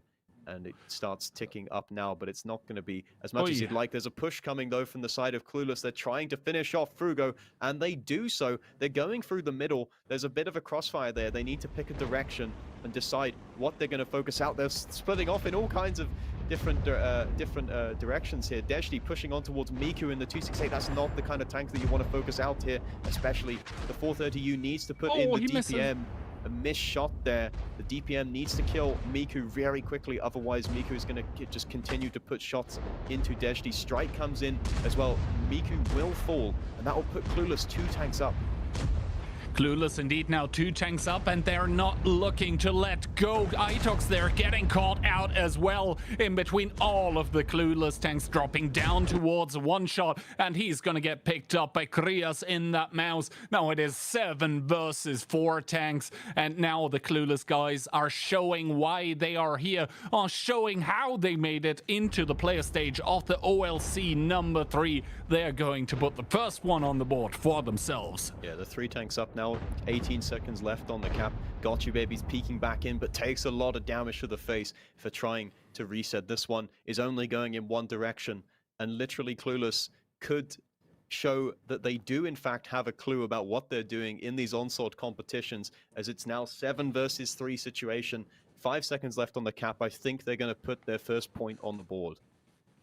Indeed, literally Clueless do cap it out, and by doing so, they are going to get the equalizer on the board. It's going to be 1-1 after Ensk, and the underdog here completely catching the team captain of W off guard. Frugo getting caught out of position and getting slapped back into the garage. That was, yeah, not what you want to see from the Polish Diamond. Yeah, Frugo getting caught out. We've seen that a couple times in the past, but from the side of Clueless, they played very well to the strengths of their lineup. You see Cluf, the side of W, they brought an RHM to Ensk, which is, it can be useful, but you have to play it very well and play off of the info that it provides very well. And the W tanks just did not position accordingly, and literally Clueless, they were able to use that DPM, or like that combat tank advantage that they have, and they just brute force straight through the middle of the map, picked up Frugo, then picked up another one for free, and because of the tank and HP lead, they were just able to keep steamrolling through the rest of the W lineup.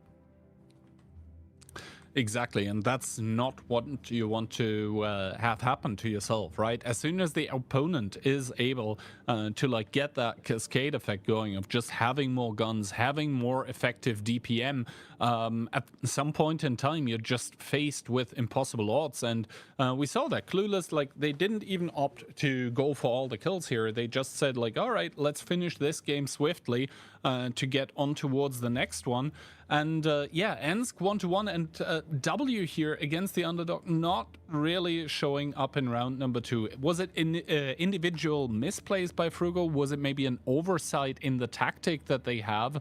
That is more like for, I don't know, the deep analysis that the players will do after the round. But the matter of the fact remains, Ensk gets split 1-1, and that was W's map pick. That was the map that they definitely wanted to play. And now we're going in towards Cliff. What do you think? Who should be favored here? Because it is Clueless's map pick, but Cliff being the map that it is so brawl heavy, and at least player name wise, I think W should also be favored there. Well, player name wise, they'd be favored on just about every map, we would say. I haven't actually watched Clueless play a game on Cliff during the play-in stage, so I'm not really sure what to expect from them, but tying the score up 1-1, just getting a point on the board is going to be very big for the confidence going in for this team, right? They're going to be like, oh, we can win a round, so we can take them down and we can win this match. But W, I don't know, that last game, I think Frugo's position, what he was thinking is, because Cluff had cleared out the JK line, he's thinking, oh, okay, they can't peek me here. But Ian just took the damage in the Foch B, which you can do because of the nature of the heal ability in that tank.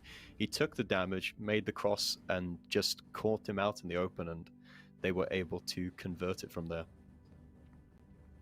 All right, now Cliff being our map number 2, and this one obviously does play out quite differently from Ensk. Now, the biggest question for either team is obviously going to be, well, 1-2 or middle.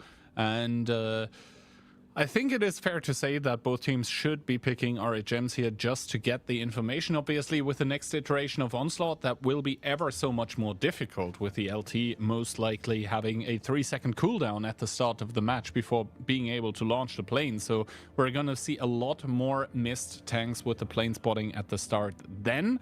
Now it's still immediate planes available though, but we have some players, even Liberty, miss spots in the past. Well, you've got to be quick with it, right?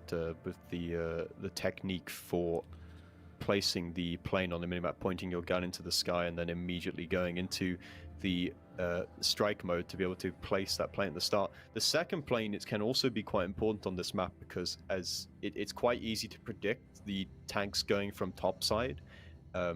They're always going to be around the same sort of sector, so the second plane can be quite important as well to give you an idea. But look at this lineup. This is incredibly bizarre. No, they have to change this. There's no way they're picking this, surely. So W, I think, is what you were referring to. So let's let them sort it out first. Clueless, however, quadruple BZ, 1 CS, 1 Foch, and 1 RHM. And for W, we have a singular RHM, and now that looks a lot more like Cliff. Double Foch B, double CS63, and double BZ. Yeah, but the double Foch B is still a very, that's quite the commitment. That's putting a lot of pressure on the Foch Bs to make the tanks work, whereas Clueless have a bit more synergy in just the nature of being able to brute force with BZ firepower and HP. Split from the side of W. They're sending the double Foch towards the 1-2 line. They are spotted out from the side of literally Clueless, so it's going to be a donut split for the side of W. There is a split from the side of Clueless as well, but it's just 1 Foch B and an RHM on the south side of the map. QAS and Miku in the CS63s. Miku's going to take the hill early on, so some early map control taken for the side of W. They also have control of Donut and 1-2, so Clueless are going to have to react fast here to what has been laid out in front of them. Otherwise, they're going to lose all the map control. QS now making his move to go up the hill. Kushti's going to try and go with him in the BZ, but how much damage are they take from this? The Donut is trying to punish them. The Foch B putting in some shots. How much damage is Kushti going to take? They get around the corner. It's down to about 2/3 of HP for both of them. But in the meantime, Frugo and Solo in the BZs have gotten up relatively unchallenged. And a strike's being placed now as well. So a commanding position for W on top of the hill. Exactly. W securing a lot of crucial positions on the hill early on. However, the HP are actually pretty much equal at this point in time. Literally Clueless, however, transitioning over to the Donut with a lot of tanks, and this is opening up the CS63 on the hill. Quas dropping down towards a one-shot himself. He needs to be careful, needs to stay alive. The BZ being chased off as well. Ian taking a lot of damage, but is able to heal back. And now literally Clueless are in full-on assault at the Donut area, but what are they pushing into? It is Force. Miku in the meanwhile is able to kill Quas off stream here, and all of a sudden W 3k HP up, able to strike Nuki, able to strike Krias, just like that, turning it around. Yeah, there's no hope really for W in this one unless they get some incredible RNG Amrax. They have no map control, they are completely crossfired. Krias turning around to try and deal with the threat of Miku, but the push is coming back in. Frugo, the team captain, leading the charge here as W look to clean up this fast round on Cliff. Exactly. Solo killing the BZ75, and now got you, baby, with that fully loaded Foch B starting to come in. Click here, trading it out against Ian is being backstabbed by HD, but he is starting to heal up, and we all know what that means. It is going to be a defeat in round number 3 for the team of Clueless. And W, yes, it was kind of questionable what they were doing on Ensk round number 2, but here on Cliff, they exactly show what they're made of. They put Clueless in their place here. The final score might even be 7-0. a dominant round here from W. They took all of the map control in the beginning of the game, and there was a response from Clueless to try and retake the hill, but altogether, W just looked to be a bit more of a well-oiled machine and reacting faster and getting angles and shots on the tanks that they need to. And indeed, not a single tank being picked up by the team of Clueless here. This was a display of dominance coming out from W. However, we already learned in this match that just because one round is going well, that doesn't mean that the match has to be doing the same thing.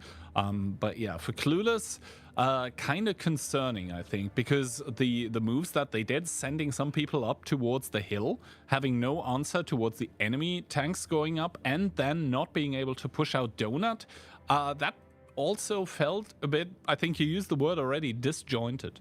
Yeah, it seemed like it seemed like quite a basic strategy. You had one Fosh B towards the one line with an RHM, but Clueless, W Key sent enough tanks over towards the 1-2 to sort of close that avenue of approach off, and then the Clueless, they had an overmatch in middle, but they didn't like go towards Donut. They allowed W to take Donuts. They've got a crossfire there, so you can't really overpush middle. But again, it just kind of comes down to you've got to just make these scrappy plays work, right? It maybe didn't seem like a great opening for the side of Clueless, but they needed to make some sort of definitive, okay, let's push here and take the overmatch and try and make it work. Yeah, and now it feels like Clueless once again in an uphill battle in this lower bracket match. Remember that they placing essentially a bit lower than W in the playing stage means that for them, after one lost match, it would all be over. W, however, already forfeiting their first tournament life. But yeah, overall, I think this first round of Cliff kind of concerning for Clueless, because I mean, they picked the map and they obviously had something in mind, but when you get shut down like this, I mean, 7-0 in the tank department, then you gotta wonder. Like, obviously Clueless had a plan here, but like, I don't know if it was W just being better in the reaction department, or if Clueless just had like completely not thought about, hey, what do we actually do if the double Fosh B is coming low side and committing, because they were pushing into it, but they weren't generating the kills when they needed to. Well, I mean, let's not be too hasty. It was 7-0. Well, no, it wasn't 7-0. They did cap, but the strat just kind of unfolded from there, right? Clueless not. That sometimes Cliff goes that way, right? If you don't have a good opening, or if you just kind of get the luck of the draw, it doesn't work out in your favor. And we know how important taking those key positions of Donut and the hill are on Cliff. So sometimes it just goes that way on a map like Cliff. Indeed, the way of the dodo, at least in Cliff number 1 here. However, Cliff number 2 might be what remedies the situation. But yeah, overall, I mean, it wasn't pretty, is what I think I want to express here. And now coming into the second one, I mean, in Onslaught, the thing is also that the maps are kind of not always 100%, but the maps are kind of mirrored.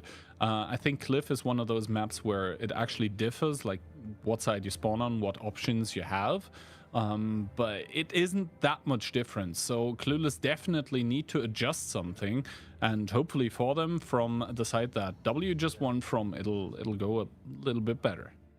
Well, Cliff is not totally mirrored, but it shouldn't really matter what side you're playing on.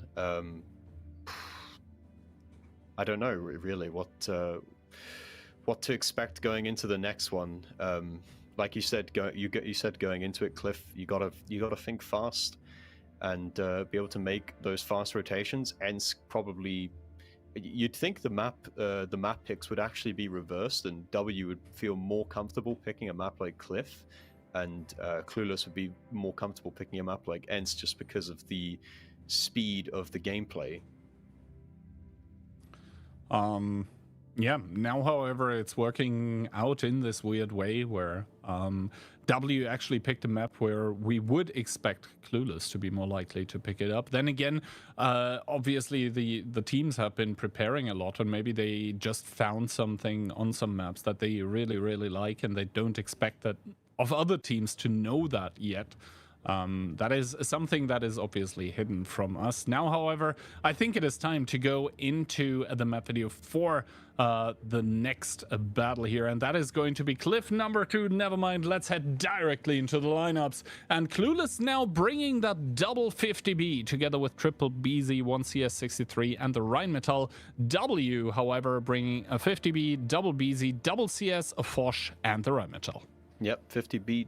Pretty heavy commitment, just like W with the Foch Bs in the previous game. You don't see 50B quite as much as we used to, but it does have that ability which allows it to clip essentially like it's a TVP on steroids with more alpha. Foch B being picked again from the side of W, so probably going to go and play more towards the lower side. Literally Clueless going full topside, RHM of Dejdi going by himself towards the 1-2 line, but there's a pretty heavy commitment from the side of W. They're going predominantly towards the 1-2, so Dejdi needs to be careful to not get caught out here. Dejdi there trying a blind shot on towards Clove, but the timing being slightly off. Now Clove taking the information tower, and Itox does see the BZs in the middle. Quas taking an important shot on the way up, actually. That's going to put Itox as at an advantage in the HP department. Now triple BZ by Clueless once again transferring over towards the donut, hoping for the overmatch here. Are they going to get it is the question, as it clips with the 50B together with Kushti starting to empty out their clips on towards the Foch. Got you, baby, just melting, starting to heal back, but gets shot down, and all of a sudden first blood for W. They do have more HP as well. Yes, and they've got Itox, who's full HP. Remember, that's a lot of HP out of the fight. He will win the 1v1 versus QAS, but it's going to take him a while to get back into this fight. In the meantime, Click is trying to bail out of the situation, but he's going to get caught potentially. He just about gets out. Solo making a good play, trying to create some crossfire for his team together with Frugo. Frugo backing up around the corner. Clueless, they're going to try and press the advantage, but they don't have the HP. It's actually even guns here, and again, Clueless have ended up in a situation where they're all kind of stuck in one position. Solo going over towards G2 is a game-winning play right now. It is just completely locked down the Clueless tanks, and Dejdi is now caught. Clove putting a shot into him in the back. He's stuck underneath. Solo might even consider dropping off here just to pick up the kill, if not for being worried of crashing full HP. I mean, Solo, the position that he has right now is just too strong, but Ian there also with a very, very good play on towards Clove is going to chase away the Rheinmetall, is down towards one shot. Now the BZ-75 obviously with the longer reload. Clove dropping the plane here, or was that Dejdi? Not sure, but from the sidelines, in comes the push from W at the donut here. They're looking to finish the game with a killing blow. They have all their tanks here, and they do have the focus fire on towards Krias. Eclipse there in the 50B is not going to be a matter, at least in this brawl, as the BZ-75 surely will get shut down. Solo off screen with an ignite, and now the 50B becomes the focus. Dejdi with the Rheinmetall starting to come in, but doesn't have the HP anymore to remedy the situation. And now the W train once again, the namesake of their team. They have the finger on the button. They're going to take down round number 4. Yeah, W coming in with a convincing victory. Only Ian remaining, putting up a valiant effort, but will fall shortly. And W again is a little bit more scruffy this time, and literally Clueless did put up a bit more of a fight, but it still goes the way of the international roster. Well, the one international roster against the other one, really. But yeah, W now 3-1, and this obviously means a match point here in this match. And now for the team of Clueless, times are starting to look dire, especially after dropping both rounds on their map pick. W just showing that when it comes to playing together, they might be a step that's too big above the team of Clueless. I mean, we can take a look at the damage number, but I think it's mostly not about the damage being done. It's about those individual plays, and I think Solo with that play of the BZ completely shutting down any kind of push around the donut that a Clueless could have done. That was, yeah, you said, a game-winning play. It might have been still a good position for W anyway, but in doing that, he prevented the side of Clueless from having these two BZs that they could push on towards, right? It's no longer something that they could consider. But I mean, the reactions were a bit faster from the side of Clueless in this game. But you can just tell again that they're just a little bit behind it, whereas compared to W, they're just a little bit faster with the rotations. Yeah, and now 3-1 the scoreline means that 2 maps have been played. We are in for at least one round of Studzianki, and maybe, I mean, it is on the pick side of W, but maybe a good piece of news for Clueless is that it once again plays completely differently. It's not going to be the super fast-paced action that we see on Cliff. It's going to be instead maybe a bit slower. I mean, yes, we have seen commitments like directly through the cap and just try to snowball off of 1 or 2 quick kills. But yeah, I think that is the best piece of news for Clueless that we have, is that this map is not Cliff. Well, I mean, Studzianki is going to be much closer to the play style of Ensk than Cliff. Cliff is like the ultimate test, like skill issue test, right? In terms of how quickly can you get it together and make those pushes and rotations. Studzianki a bit more slow paced. What I love about Studzianki though is this sort of light tank stare down in the beginning of the game where they both tried to bait out each other's planes to get the info.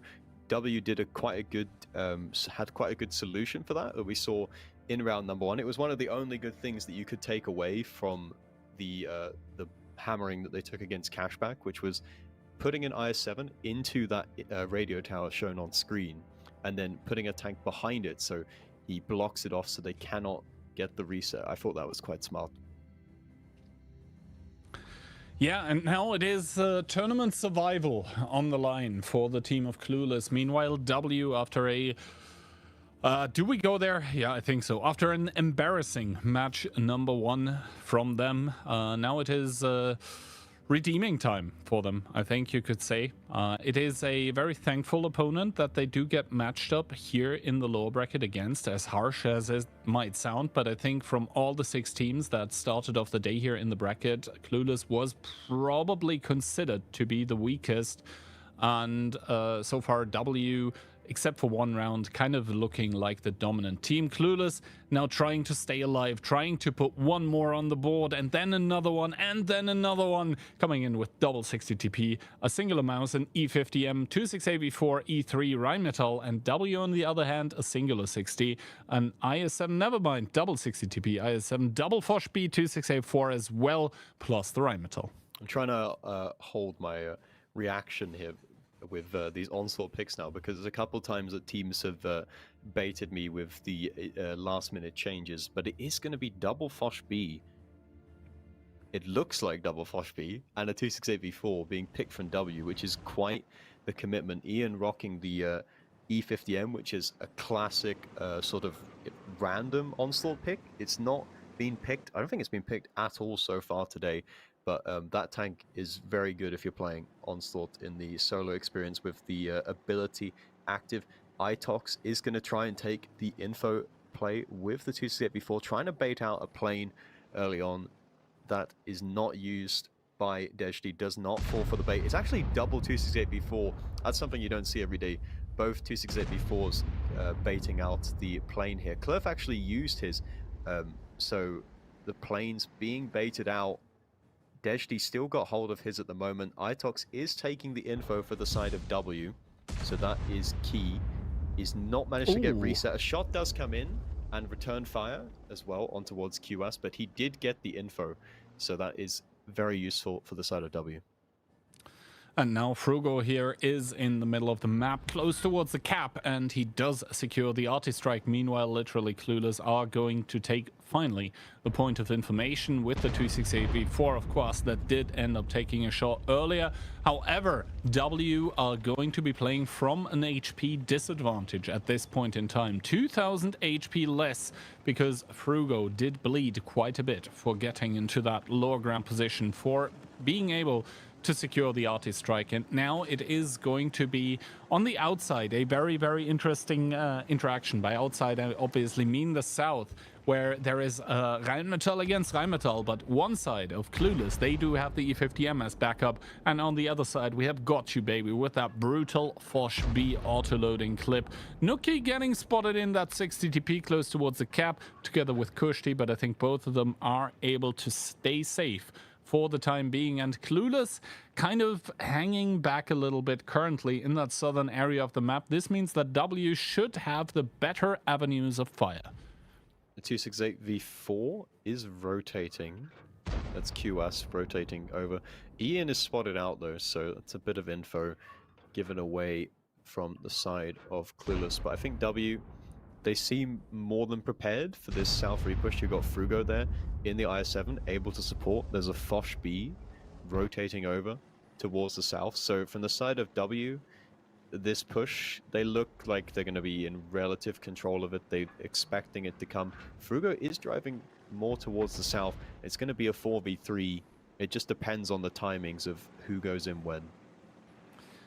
Indeed, and Jackafar there with the Foch B is going to be able to support his teammates that might end up getting pushed upon. Frugo here being rotated in. He's going to be facing off against Ian and Quas. Ian now starting to readjust, realizes that the I7 is on his side, but Got You Baby with that Foch B starting to clip out. A second, a third, a fourth. Ian down towards a one-shot, shut down. Very unfortunate timing for the team captain from Clueless. Yeah, I think that was a really bad read from the British gamers there.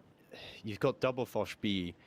Frugo's not going to commit down into the south by himself, so a bit of a, well, a pretty major misplay there. Jackfa now is going to be on cleanup duty in the Foch B, testing his aim against the wiggling 268v4 of QS. A couple of missed shots, a couple of more missed shots from Frugo there. Jackfa's actually now on reload, so QS will survive for a little bit longer in this game.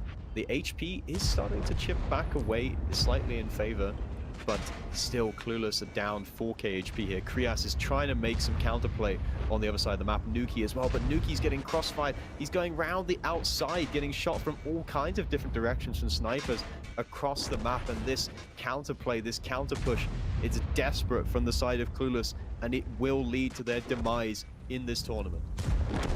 Indeed, another tank getting shut down for Clueless as Itox falls in the 268v4. Not that it matters. Only 3 Clueless gamers remaining in this match as Eclipse has his ability activated. But the fact that the W tanks are starting to shoot an E3 with activated ability is showing exactly the state of this game. The Rheinmetall Panzerwagen of Klurf coming in as well, putting a shot in towards the E3. Deji getting bullied is the only one surviving.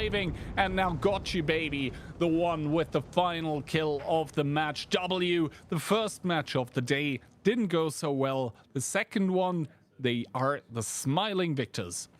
Yes, this round went a little bit better for the side of W, gaining a little bit of confidence from this match. We're going to have to say goodbye to Clueless. The British bias did not work out. I was unable to manifest a great victory here, but you know, it's just, it's not just a British thing as well. It's just, we see a lot of Ukrainian and Polish dominance in these events. They're very good. So when teams from other nations pop up, especially international rosters, it's always cool to see a bit more variety here of someone kind of making a name for themselves. So hopefully this team will stick around or evolve and be a bit more competitive in the future. Yeah, and you know what they say, Britannia rule the waves, but not the fields of World of Tanks, at least so far.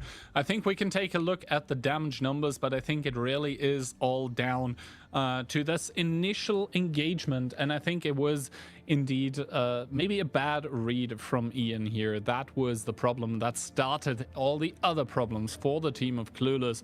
Going in with a E50M, he did have the funny button popped, he did have a lot of DPM, but turns out that the Foch B, or 2 of them even, that are able to clip out on you do have a lot more than that. Got You Baby just in free farming mode in this game.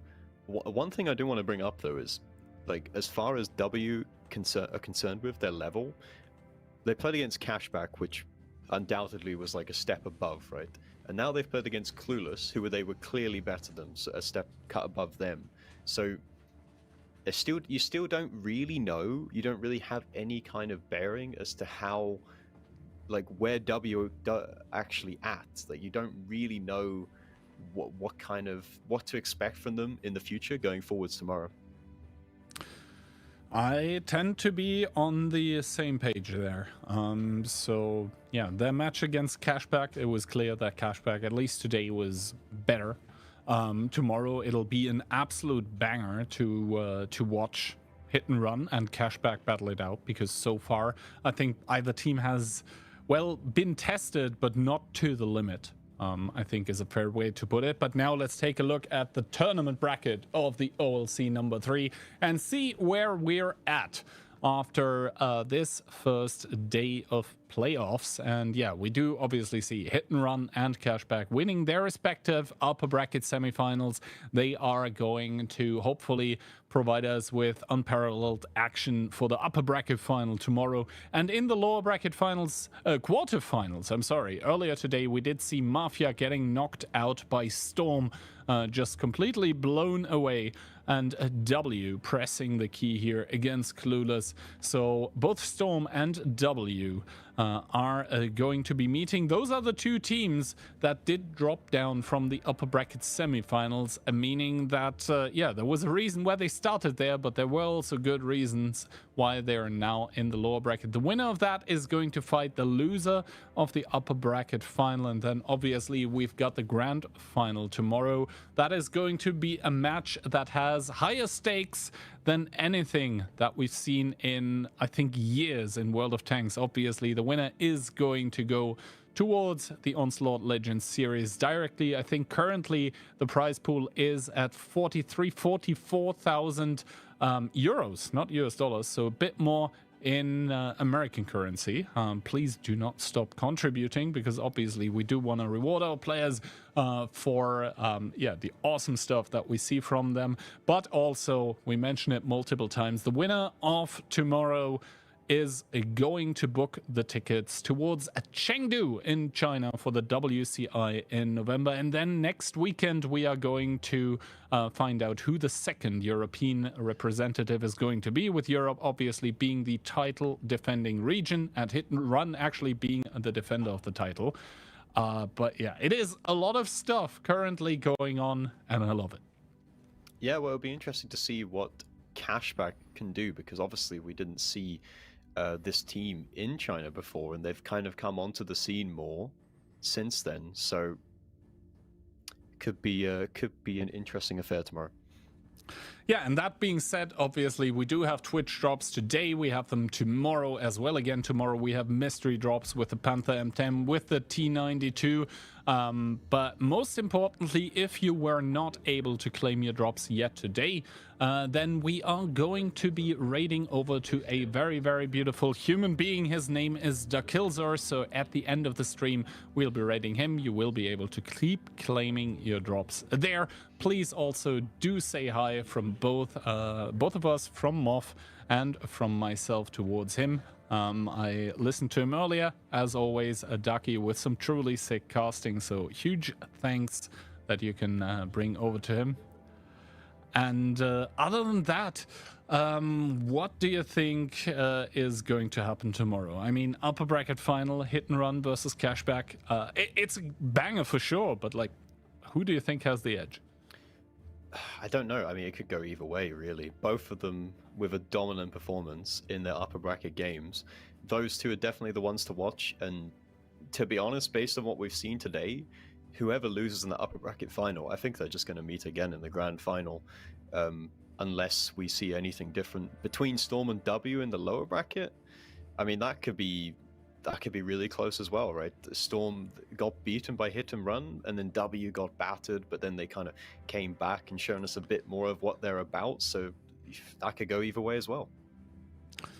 Indeed. So don't forget to tune in tomorrow at Now let me calculate. I think that is 2 p.m. UTC, 4 p.m. CEST, and earlier for our North American friends. Talking about North America tonight, also on Darky's stream. So the one that we are going to raid, you are going to be seeing the matches of day one of the North American Onslaught Legends Cup. Because if you did not have enough of action in Europe, then yeah, there is the North American one today and tomorrow as well. And the winner of that is going to China as well. That all being said and done, thank you very, very much for watching. To all of you guys out there, because, well, without you watching, we wouldn't be here streaming. Thanks also to all the people behind the scenes, because, well, in the end, it's just us sitting it down, talking about the matches, but there are a lot more people behind the camera making all of this happening.